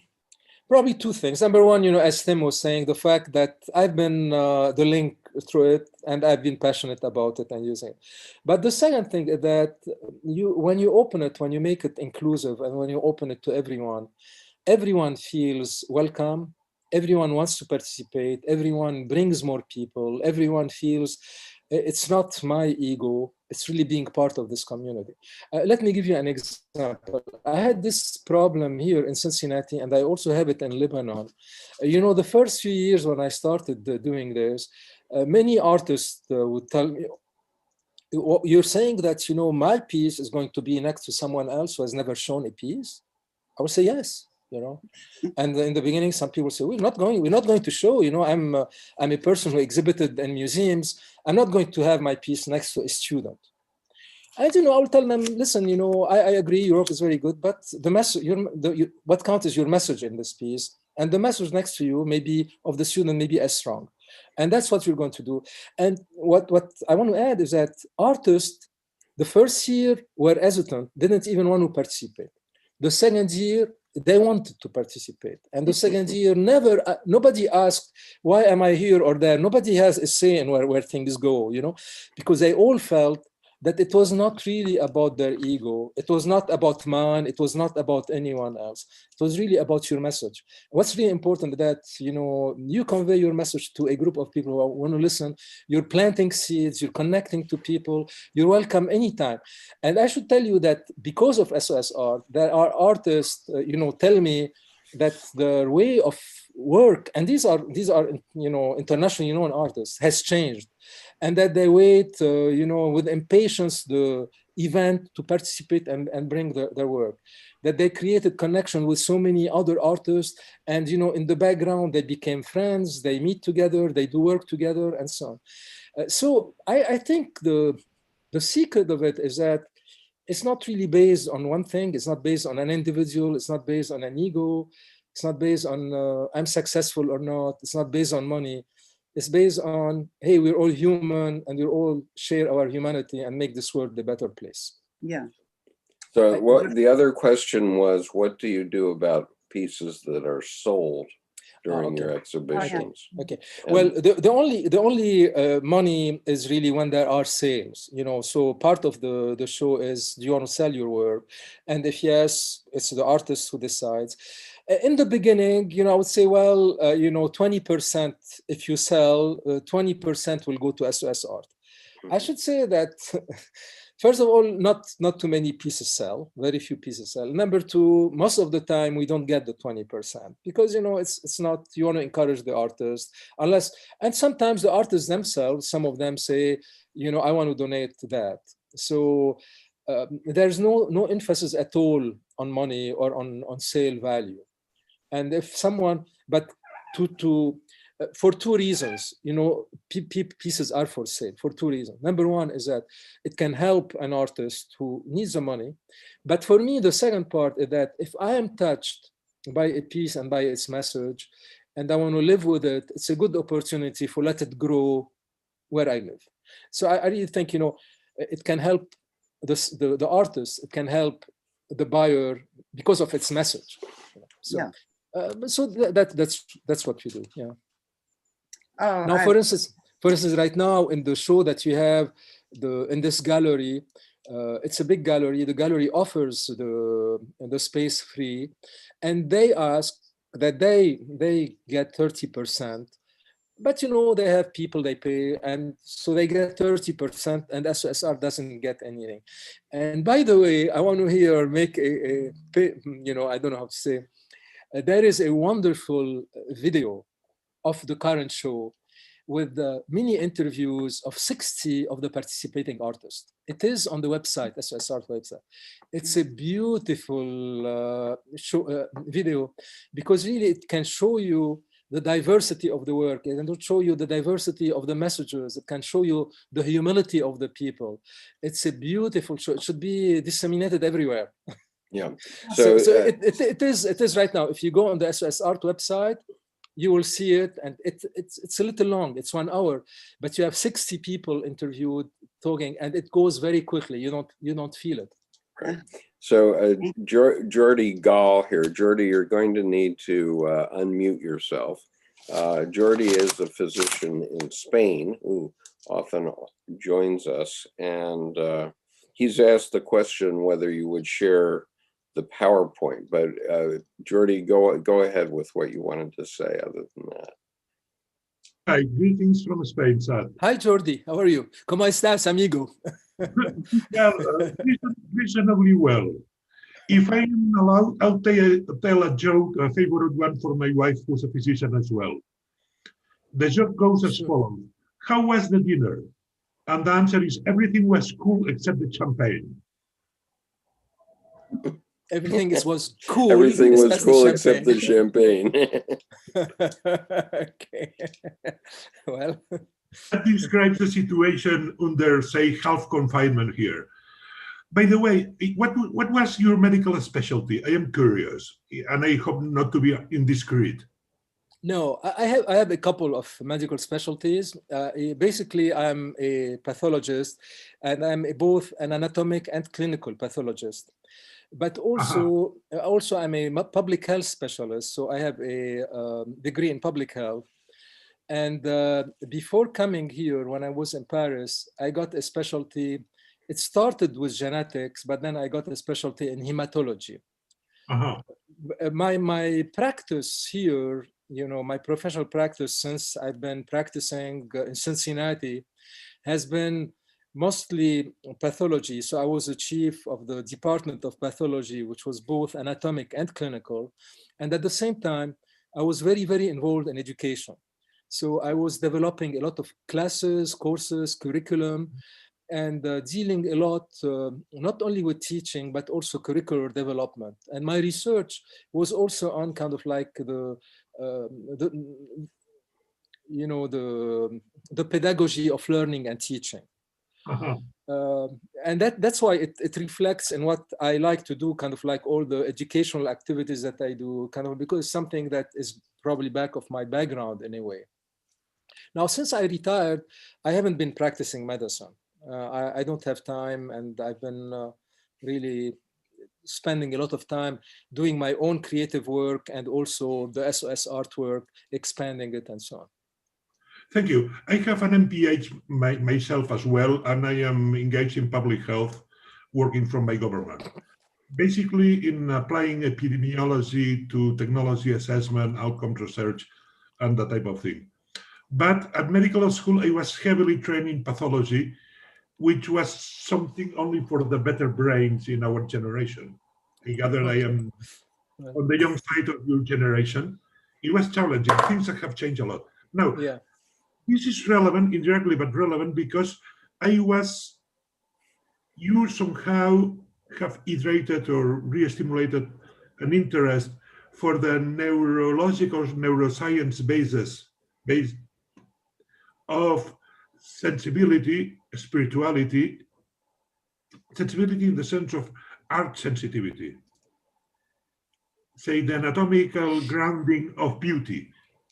Yeah, there is a lot of there have been a lot of studies in that area, and this one, the one I showed, is very kind of just an image to address the point. But it's an area that really has exploded a lot, and especially how the art and the process of art changes people and changes the mind. And when I say the process of art, and that's really what I try to do through the SOS Art activities, it's not only the teaching of art. Frequently here, and that's what I go to schools, I present to kids, and frequently the kids come and tell me, they teach us art, but they never tell us why they teach us art. And really that's the problem, that we teach art as a skill, as a technique, as a knowledge, but not really as a tool of self-expression that you can really put at the disposal of who you are. And that's the process that really, when you use your creative activity, to serve you, to be as a disposal of who you are, of what you really think, of so on. So the process of art, not only doing art, makes big changes in the brain. And there's a lot of studies that have been done of people, for instance, who are involved in art, creative art, and these are, they did comparative studies, and they did not only, you know, how do you call it?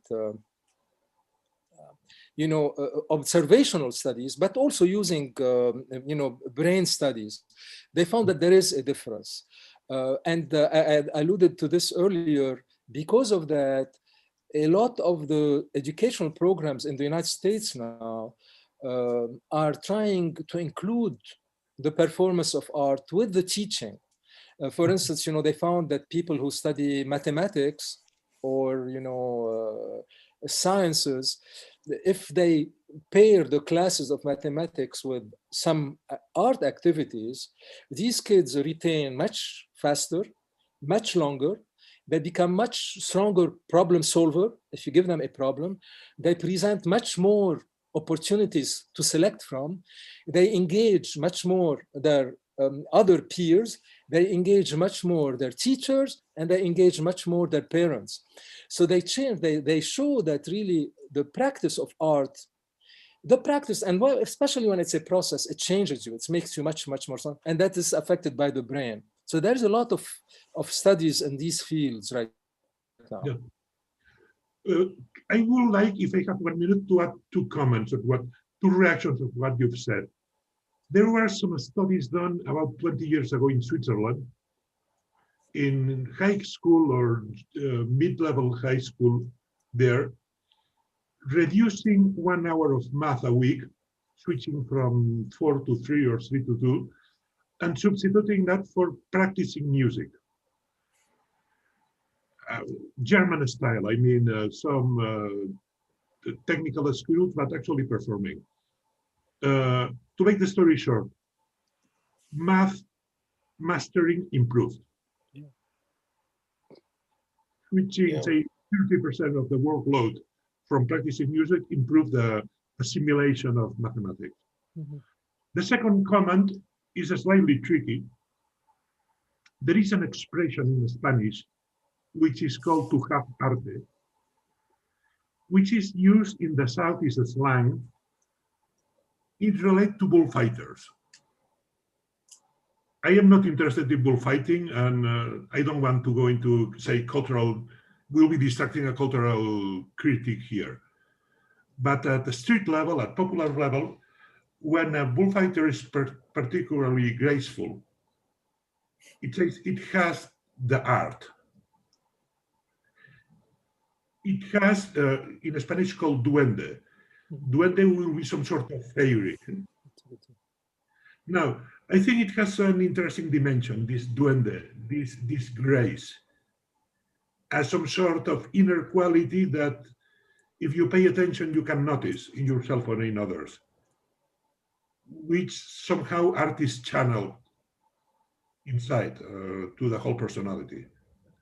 And I am putting that notion on the table to see how you react to that. Well, you know, probably I'll look at it transformative somehow. Yeah. Yeah, I look at it a little. No, I mean along the same line that you're saying, but I would like maybe to expand it a little bit, and in relation to what I said earlier.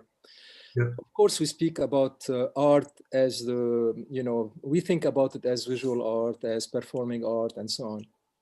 You know, for me, art is whatever thing you do, whatever tool you use, and that you put at your service.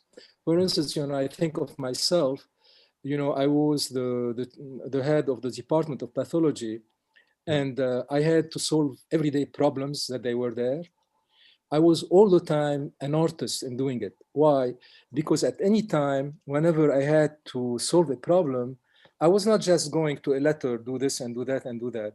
I was using my knowledge, but I was more importantly using my intuition, my experience, my you know, memories, and come with a solution. And I was being an artist, and I was finding happiness in it. Why? Because, you know, I was doing it well. I was doing it in response to what comes from within me, and I was doing it with grace. So the bullfighters, for whom this is really their way to express themselves, to be in touch with who they are, that skill that they have ceases to be a skill. It becomes their expression. It becomes their way of communicating who they are to others, so it becomes an art. And in this respect, we are all artists. And I keep saying to people, unfortunately, our society, we teach people things to learn, but we don't tell them this is a tool that you need to include within yourself. For instance, for me, when I mastered my medicine, was not really going through medical school. Through medical school, I was, learning stuff. And then suddenly, when I got out, when I really put all of this information become part of me, I said, well, wow, this makes sense. I can use that. I can become, because it became part of me. And I think the same, any process of whatever it is becomes an art and becomes enriching and modifies your brain in the right way. Yeah. I don't know if my response to your comment is appropriate or not, but. Yeah. A last footnote. You shocked me with the quotations of Herbert Marcuse.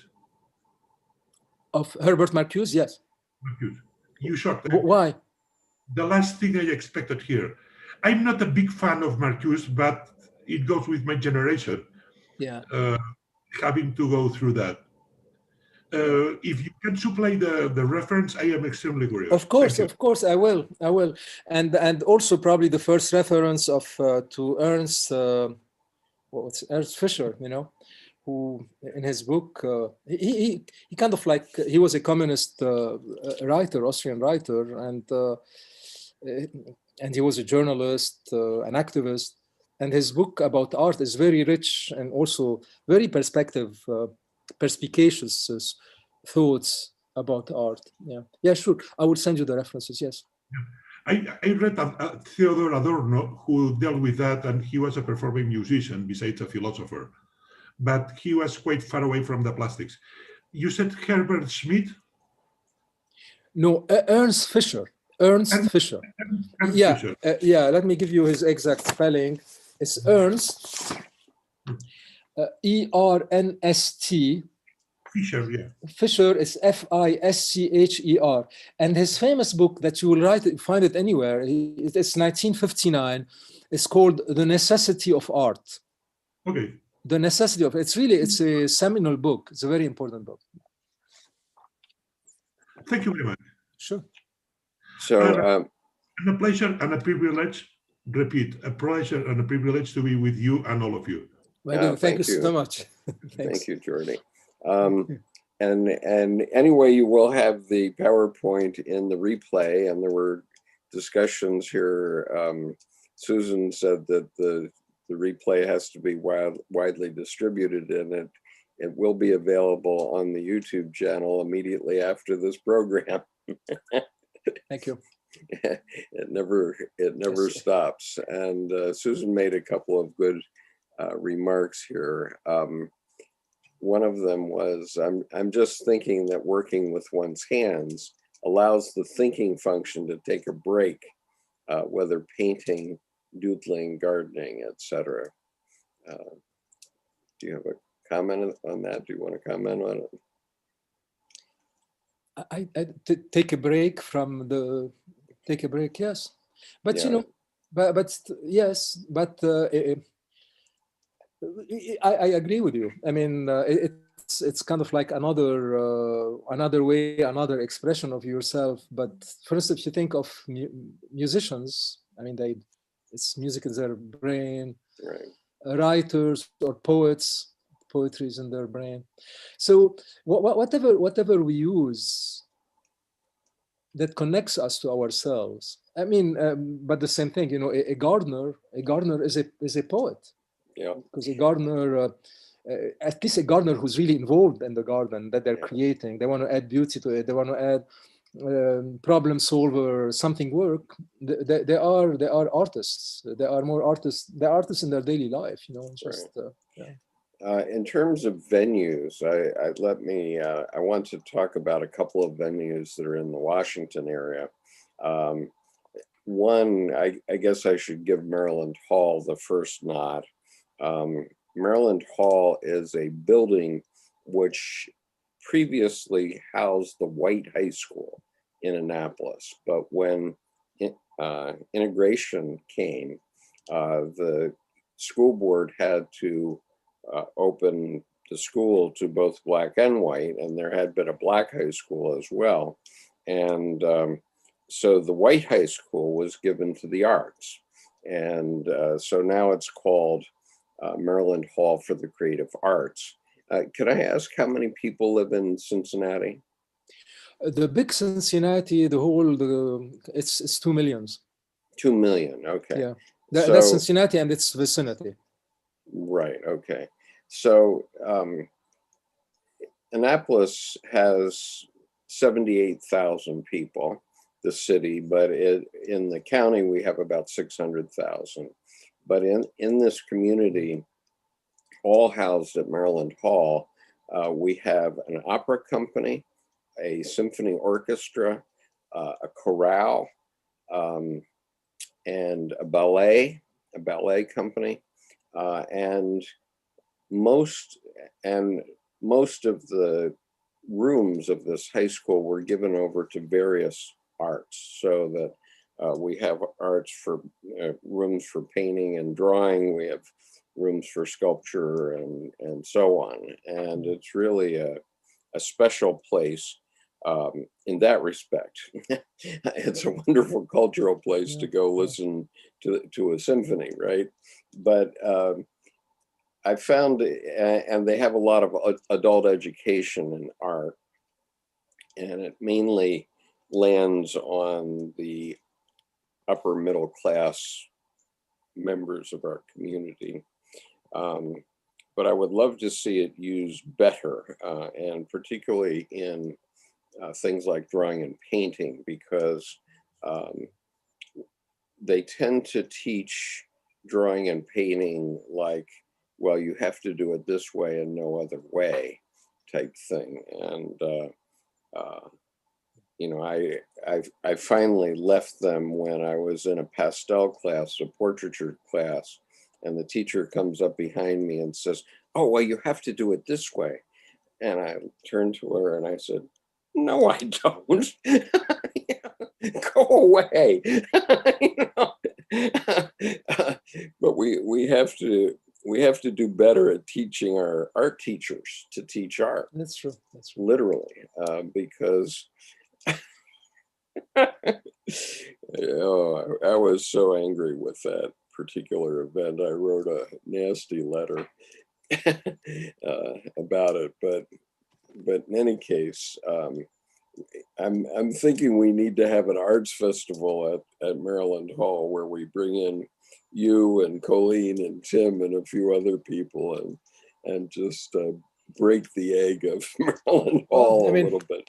Or start an SOS Art in Annapolis, or, you know, I mean, the idea of SOS Art is that it's not territorial to Cincinnati. I mean, you can really start it somewhere else and it will be handled by people from that area with the same concept of really empowering the artists, empowering their voice. Yeah. I want to think about how that can be done. Yeah. Going forward. Also on that subject, one thing that stuck with me in your presentation, Saad, is your focus on the artwork, not so much as a product, but as a process. Yes. And by encouraging the artist to write a statement, what that does in my mind is it forces the artist to go beyond simply playing with materials, which is a little bit, as a sensuous experience, it's really a wonderful thing. And I can't say anything bad about that, but there is another level. And bringing out the fact that there is that other level forces the artist to say, okay, what is it that I'm really bringing forth here? And it's not just, oh, I'm going to impress grandma with my picture, or, you know, I fulfilled what I set out to do, but how did the process affect me and my going forward from this moment? Yeah, this writing a statement with a piece, you know, some people look at it down, you know, that it's really no good. It limits the perception of the viewer. For me, for a piece with a message, it is important, because then the viewer can add to a piece their own message. Of course, you know, you look at something, you can add, but sometimes it is important to see also where the artist is coming from, and you know, what are the symbolism, what are the metaphors, what are the things that they wanted behind it that otherwise would be missed. And I think it's really important. And as you said, the other thing is that it forces the artist to clarify even more their intent, to make it a little more communicative. Right. You know. And another thing about that is, when you're dealing with non-professional artists, a lot of times the creator doesn't really have the experience to know how to put focus on the particular thing they're looking at. And so writing the statement helps the viewer to focus helps on the places. Yeah. You're right. You're right, yes. I want to comment on that too, Saad. I was glad that when I was asking about how you set a boundary or how you make a selection, and I like that you said that the message was more important than the development of technique. And I think that the artist needs to be asked that question much more often. You know, what is it that you're trying to say? What do you want to talk about? You know, what is your message? And the technique will come. Yeah, yeah. Yeah, and I didn't discuss this, but, you know, the technique, you know, if you ask ourselves why, for instance, in our art market, until recently, now it's changing. Now it really has a lot of social focus because of everything. But until recently, it was mostly, you know, contemporary, abstract, conceptual art with a lot of emphasis on the technique. You know, it's good. I mean, I have nothing against it, because really it's if someone once can express themselves this way, it's wonderful. But don't let it limit who you are. Don't let it limit your expressivity. Don't let what a gallery wants to silence who you are or take you away from who you are, because otherwise who you are will end up suffering. Yeah. And that's kind of like so the technique is important. I have no problem about it. You know, and also the beauty about a piece, especially, or the emotions that are conveyed about a piece. For instance, you know, I ask myself, I'm for social justice through the art, but does it really mean that a piece by a painting by Van Gogh doesn't touch me? Of course it touches me. It's full of emotions. He had a lot of social justice he did, but yeah. You know, even without that, you know, there were a lot of emotions in him that really touches you. Or a piece by Rothko, for instance. Yeah. I mean, it touches me deeply. But again, these are people who knew how to put the concept, the technique at the service of who they were, of their feelings. And unfortunately, you have to go to a lot of galleries nowadays where the art is so foreign to you. You don't penetrate it. It becomes elitist. You need to have gone through a lot of education to know how to analyze it, go A, B, C, D, to understand what it is. It may still mean something, but its impact to touch people is very limited. And it shouldn't be, so we shouldn't limit our art to that, you know. That's really what I was trying to say, yeah. Right. And I know Kathleen had a question, yeah, or not a question, had a comment. Go ahead, Kathleen. Hi, Saad. I'm just so touched by you and your display of your nature, of your being and your vision and what you've done with your life. Thank you so much. Very, very touched. And your art is just so moving. Thank you. And you have already answered my question. I thought this model is so tried and true, and you've worked with it for so long. my question was, are other cities picking it up? Are people seeing it? I mean, it's such a great model. Well, I tried to take it in few places. For instance, I tried to take it to Lebanon, and we had a very successful SOS Art in Lebanon, big exhibit. The problem is frequently someone needs to be there to continue it. Yeah. And so I was not, and frequently people function in a different mode. The function of, selling their work, becoming known, they have responsibilities, finding a place, and so on. So it didn't continue in Lebanon for this reason. I took it to Oaxaca. In Oaxaca, there's a wonderful group called Asaro, and they are a group of printmakers. They do a lot of street art, and they are composed of a group of local printmakers, and all their work is anonymous. So they do, for instance, they decide to work, for instance, on discrimination, and the artists to do their piece, and then they print it, but you wouldn't really know whether it's this artist or that artist. And I was thinking about it, and I was there, and I was talking to them, and I felt, and maybe until now I cannot articulate quite clearly my thinking, but my thinking was, that's good. I'm touching someone. If I put one of my messages in the street, I'm touching someone who passes in the street, who reads it, and who resonates with it, or I'm triggering something in that person. But something will still be missing, is really how to involve that person in what I'm doing, how to involve that person to respond creatively, part of a community, to what I'm doing. And I suggested SOS Art. I told them, really, what you should do, you should complement what you're doing is wonderful.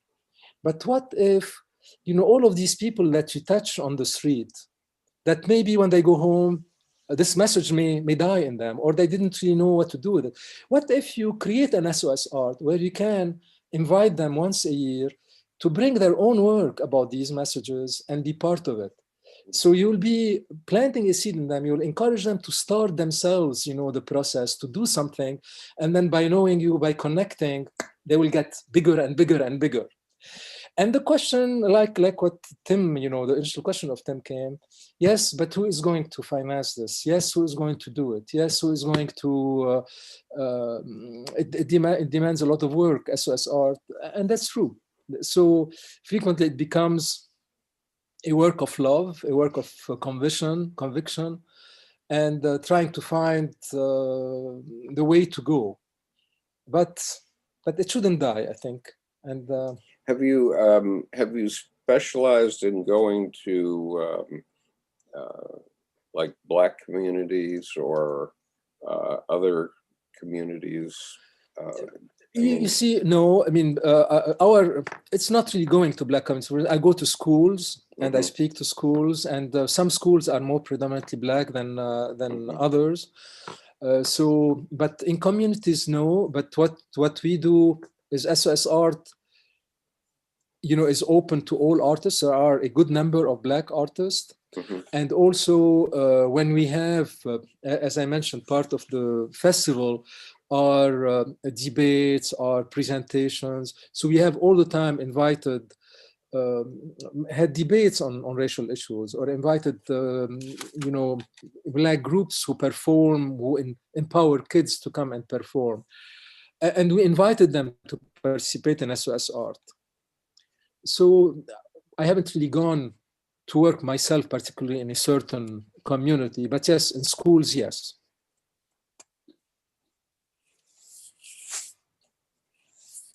Okay, that's very interesting. I wanted to encourage my friend Tim Holmes, since he missed the presentation of your artwork at the beginning. Saad, I want to urge Tim to go back in this video and look at your presentation, because I think your work is quite remarkable. Thank you. Especially considering I've tried to do prints a couple of times myself, and I'm all thumbs with it, I know. But the fact that you have done these amazing pieces truly is really, really remarkable. I love that work. Yeah, I'm sorry about that. I must have got the time wrong, but I have looked at your prints and I'm really touched by them. And there's in fact a way that you your graphic fingerprint, I guess, is something that touched me in a way that I'm trying to develop something like that myself. So kudos to you for that. And I just saw Miles stick his hand up. Yeah, okay, Miles, you're behind my camera, but please feel free to speak up. Thank you very much. Oh, Saad, this is wonderful. I'm in Canada, and about 3 years ago now, in early 2018, Skip said to his audience, you know, go forth and do something creative. Go down to Michael's, the art store, and pick up any media you can or you want, or even a pencil and paper. So that's what I did. And so I doodled a figure, a collection of figures, which I'm not sure if it'll show up very well here, but these are basically icons. And there's a star at the top, there's a crown of maples at the bottom. And that's significant because in Canada, the Queen of Canada, Queen Elizabeth, it has essentially a crown of maples. And and this is a document published by the government, shows the Queen, the Canadian flag here. Now, that's just a bit of a preamble because, you know, you showed in your previous slide that we actually have a salience part of the brain, a location of salience in the brain. And when I did this, what Colleen calls my mark of the self, I was just sort of in a daydreaming state. And you know, those icons were in my brain or in the unconscious, and they came out onto the paper. And basically ever since then, the salience of those icons is making more impact on me. And so right now, the latest is that we have Bill C-15 in our parliament, which is a bill to take the United Nations Declaration of the Rights of Indigenous People and integrate them into the fabric of Canada. And now I'm thinking, wow, that's, you know, this is really timely. All of that to say, have you got anecdotes of where a piece of art carried forward, you know, into actual social change, actually enacting or assisting some change in the Cincinnati area or wherever else you've had your program? One piece of art, you mean? One piece of art? Any art that actually went forward, you know, you could say, oh, wow, this carried forward this. And I would just add, you know, one of the things that's preventing me from moving forward, which you've helped immensely, is my own fear and lethargy. But my fear because, you know, we have to approach these very polarized and resentful people that, you know, Skip is talking about on his Sunday morning sessions. Where's this resentment in people? And, you know, it's kind of frightening to move forward with trying to tackle some of these problems because of the polarized nature of people. But I see this art as sort of diffusing that and helping to move things forward. Yeah, I think art is frequently a starting point. It is powerful, of course, and if you disagree with what it says, it's a starting point for discussion. Now, I really would like to say my view, for instance, of any sociopolitical work. I feel frequently that when you do art and when you want to express something, you're not doing it to convince someone. You're not doing it to change someone's mind. You're not doing it to really because you're opinionated and doing it. You're doing it more for yourself because it's within you and it needs to go out. It's within you. It needs to help you affirm who you are, assert who you are. And in this respect, I think, if anything, any piece of art, the strength of it is really the strength that it gives the artist. Because when it gives you strengths by expressing it and doing it, it's going to trigger in you additional moments of creativity, your voice is going to grow. Your voice is going to be expressed more. You're going to be encouraged to do it more. And if you share it with someone, especially if you get feedback from someone, it's going even to increase it more. Now, it doesn't really mean that art should not be a way to, I don't like the term educate, should not be a way to inform. It can inform. But more than informing, it can create a dialogue. For instance, we had, just give you an example, we had two pieces once in SOS Art. One was about, it was by a famous artist from Cincinnati who passed now, and he was a great guy. His name is Schickel. Jim Schickel. Jim Schickel. Jim did a lot of religious work, and a lot of his work was, he had a very strong feeling, pro-life. And a lot of his painting were, about pro-life and so on. And then it happened that in a show, there was another piece, he was pro-choice, and they were both there. And it was really wonderful because it was a dialogue. And, people who came and saw both responded to both. And people wrote things, and people spoke to each other about it. And they respected each other. Those who were pro-life said why they were pro-life. And they're, so it is a good opportunity for dialogue and for respect. Now, does a piece make a difference? Yes, we have pieces who make a difference. But again, probably my own bias, it doesn't really matter. What it matters is that, and I took this from a friend of mine. I have a friend of mine who is a gardener, and he is when he composes his garden, he's very kind of like thoughtful of where he put things and where he puts a plant and the colors and so on. So frequently, I'll go into the garden, and I will get somewhere and I will see a plant growing, and I'll say, oh, that's strange. His name is Bill. I said, that's strange. This is Bill. Why would Bill? It doesn't fit his structure of a garden. And I asked him. I told him, Bill, why did you put this plant here? So Bill, and this couple of few occasions, Bill will tell me, I didn't put it there. It's a bird dropping who brought it there. And I like that comparison because I felt that that's what you're doing. In our art, we like birds, dropping seeds somewhere.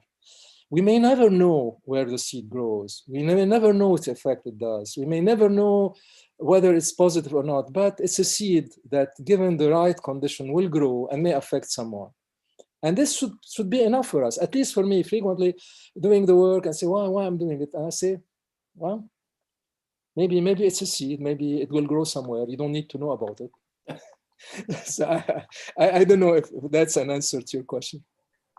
Well, it seems to me this is an outstanding piece of art that you've accomplished in its own right. Just the fact that you have done the things that you talk about, you've talked about today. I mean, that, yes. And there's no doubt that has had influence in the Cincinnati area.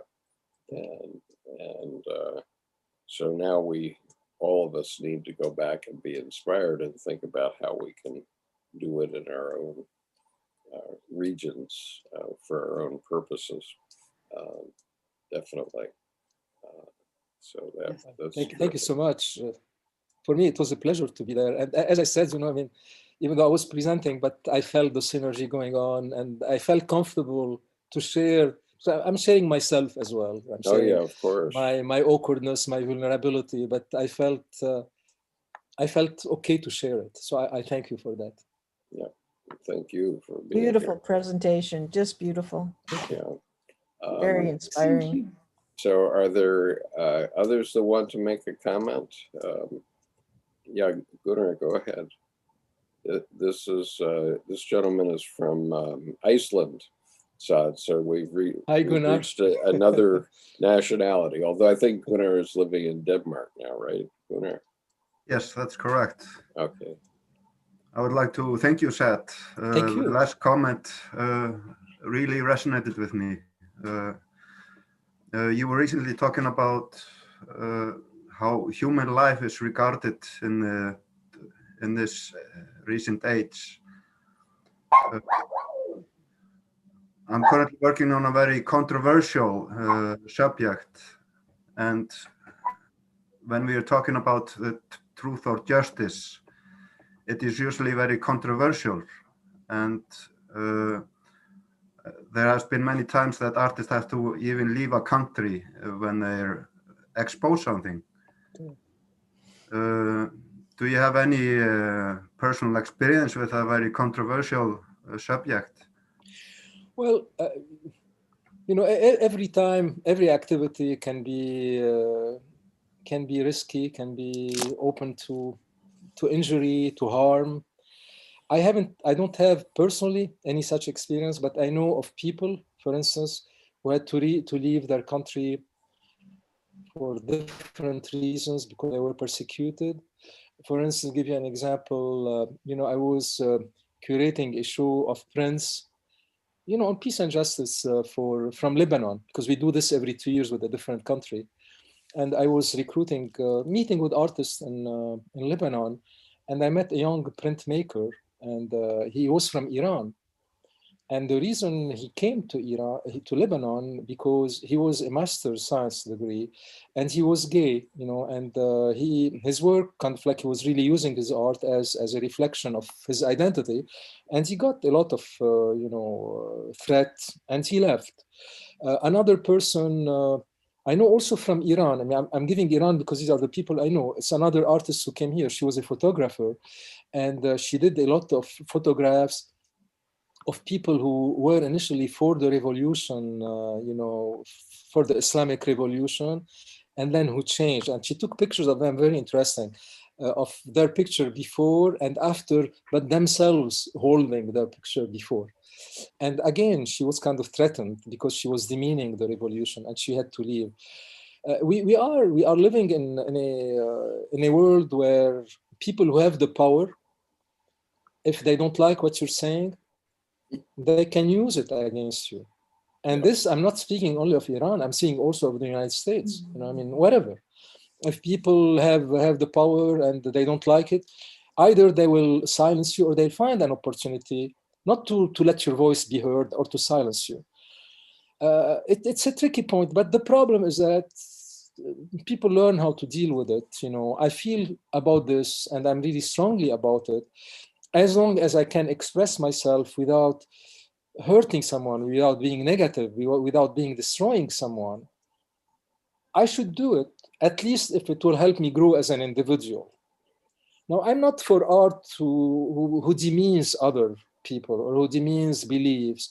For instance, you know, even though I respect freedom, if you ask my opinion, for instance, I'm not for what happens, you know, in France with the people using the caricature of Charlie Hebdo, using Mohammed, and, you know, I respect their freedom. But again, what it is, you're demeaning someone who, on the other hand, maybe something may be sacred for them and may not understand. So I think we should all the time put ourselves in the shoes of the person who's doing it. If you're saying something that can be very hurtful, even if you have the right and the freedom to do it, I don't think we should do it.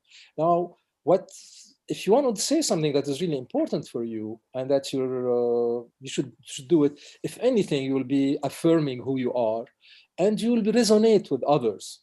Now, are you taking risk? We take risk in anything. We take risk in crossing the street. You know, that's, you know, yeah.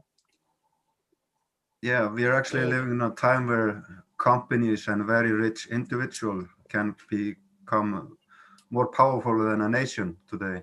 Correct. Yes. And they can control you. Yeah. And I'm very scared of this corona crisis also, because the very same people who own the patent for the coronavirus and for the detection of the coronavirus, they were also responsible for researching the coronavirus in Wuhan. Yeah. And we are first time seeing in the human history, the vaccine which is being used now is a real new technology that has never been used before. And I'm very worried for my family about that topic also. Yeah. Well, it's a different topic, but it's not correct that it hasn't been used. You know, there are decades of experience with the mRNA vaccines. It hasn't really been used as a vaccine at a large scale yet. It has been used as a vaccine for other viruses. First, it has been used for CMV. It has been used for others, for Ebola. But it hasn't been used on a large scale. But it's a technology that has more than 20 years of experience. And it's a very secure technology. And this technology actually, which is more secure than, I won't say more secure, but you know, it has advantages compared to the other classically formed vaccines, because the classically formed vaccines use a real virus that, you know, is not noxious or is attenuated or whatever, that they inject in the person. While this one, they don't. They inject a piece of a messenger RNA, which has nothing to do. It doesn't really go into your gene. It doesn't stray, you know, it gets destroyed right away. So I think, but you know, there is a lot of information and maybe misinformation or disinformation about a lot of this. And what we need to do, we need really to go, and I don't know if you're here, about one of my prints that I did, where I say we see suns no more. And when I did it, it's not about this one, but it can apply to the misinformation that we live. For instance, here in the United States, there was a lot of misinformation, and the people did not want to see the truth, either because they were controlled and moved, or because they put, you know, a band on their eyes, or because sometimes they don't really know where to find it. So I think we need really to go and look for information, ask, be open-minded. And this is true in everything. This is true in our relationship to people, you know, this is true in the way we speak to each other. This is true, yeah. Yeah. Well, I have a different opinion than you, but I don't want to change this into a debate. But I'm very grateful for your information, and you resonated a lot with me. Thank you. Yeah. Thank you. Thank you so much. Terrific. So anyone else? Tim, you want to have some last things to say, and Colleen? Well, this is such a rare opportunity. You know, we so rarely get this kind of perspective on either art or the intersection of art and society. And Saad, what you're doing is such a beautiful idea, and I wish there were more opportunities for people around the world to experience what you're doing. I can't tell you how impressed I am, like with the project in Oaxaca and the printers. You know, I looked at some of that stuff on the website, and it's really powerful material. Yes, it is very powerful, and I can't quite imagine what it's like to walk down the street there and see these prints, you know, on the sides of buildings or whatnot. And I've thought about doing similar kinds of things in my own town.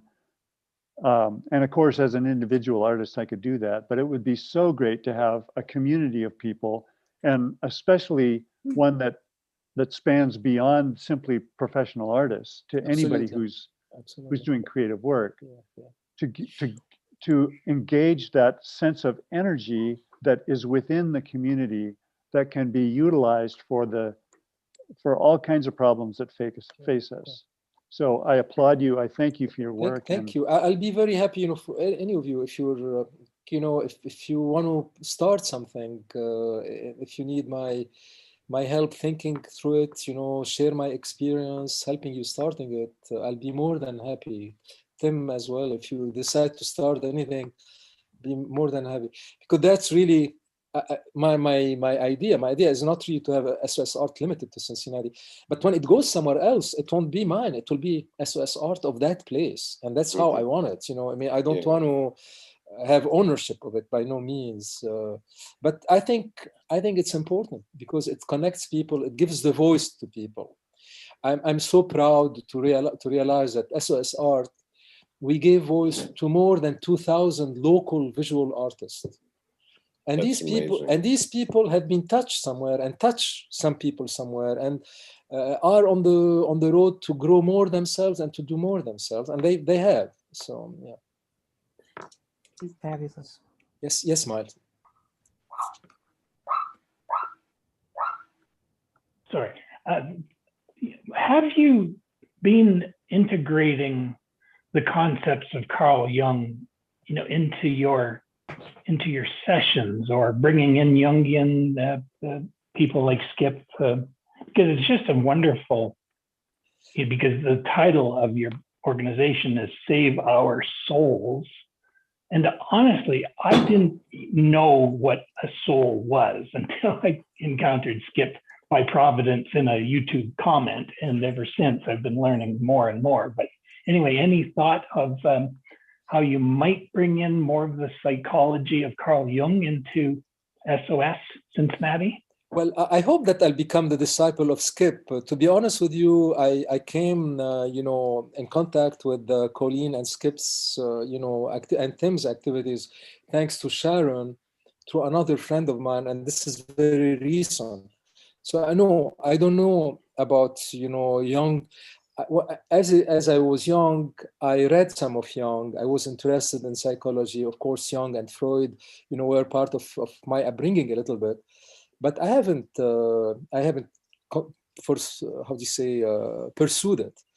But I think intuitively, I think that I will respond a lot with Jung's, because Jung's also has a lot of thinking about intuition, about the unconscious, and all of my thinking myself goes along these lines. So I think he would be a great person to discover and learn from. Yeah. So maybe with Skip's help, this will develop. Yeah. Saad, I would like to suggest, Saad, that you take a look at the Red Book if you haven't. No, I haven't. I think that it would mean a lot to you. And the Red Book. The Red Book that Carl Jung did, the study of his own personal unconscious, collective unconscious, and the effect of engaging with himself that way, and his urging us to do the same as human beings, so that we become more individual in our voice, stronger in our voice. And I want to comment again on your mention of how important it is that we do it, that we be doing it, that activity of doing one's art is so important in terms of developing the individual, because that will have a life of its own, just like your SOS has a life of its own. It's bigger now. It's on a move. Of course. Yeah. But to go back again to that importance of doing it. Absolutely.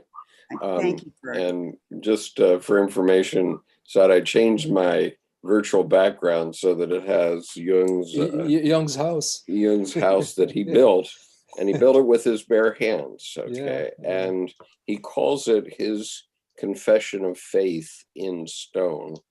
And for the longest time, I didn't know what he meant by confession of faith, but in retrospect now, after thinking about it for decades, I realized that he is talking about his confession of faith in the creativity of the unconscious. And he worked with, he was an artist in drawing and painting, in sculpture itself. He was a stonemason, and of course he built this house, and he wanted to communicate with his unconscious. So he built this house in such a way that it has no electricity or plumbing in it. And he wanted to create, in fact, he said if a 16th century person came into his house, the only thing that would seem out of place would be the matches.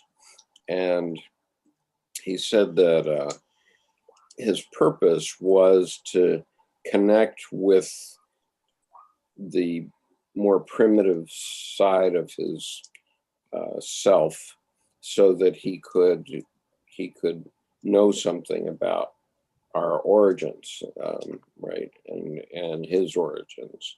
And, you know, certainly I know that and Colleen and Tim know this too, that we have, we learn a lot when we communicate with our soul. There's no doubt about it, regardless of how we go about doing that. And so I very much appreciate your presentation today. Anything else? Susan looks like she's going to say something, but no. No, okay.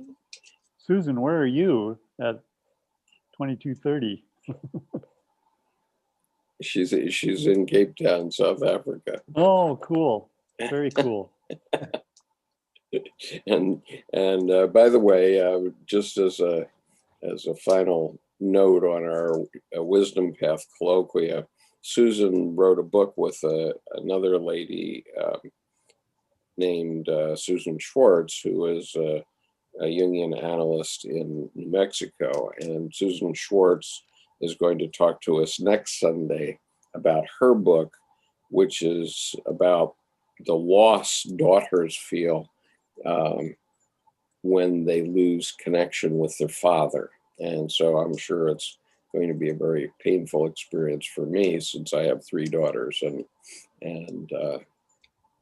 I left them when the oldest one was 12. And so it'll probably be a very painful session for me, but I think it'll be quite interesting, and I hope everyone will consider joining us. It will be next Sunday at 1 p.m. And also I wanted to mention that Jorge Ferrer has agreed to meet with us on April the 21st, which is a Wednesday. It will be in lieu of our usual advanced reading group session. And so I'm going to have to give it a new link, because I haven't been able to change the date on Zoom for the link we had. So there'll be a new link, and you'll be getting new information about that. And that's on participation in the mystery.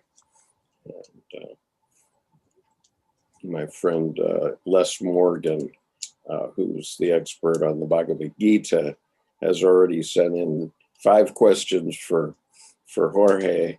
And so the 5 questions take a full page, and his footnotes for the 5 questions took 2 pages. So it's going to be quite a powerful session. So I hope you can find a way to visit on April the 21st. So anyway, peace, everyone. We're moving on. Thank you. Thanks, everyone. Thank you. Take care. Thank you. Thank you, Saad, very much. Thank you. I am Thank you, thankful. Saad. Really It's been a true honor and pleasure to have you with us Thank today. you. Very Thanks. much. Thank you, Colleen, for realizing that we had a connection there that we needed to make. So Yes, I appreciate that a very lot. much so. Take care now.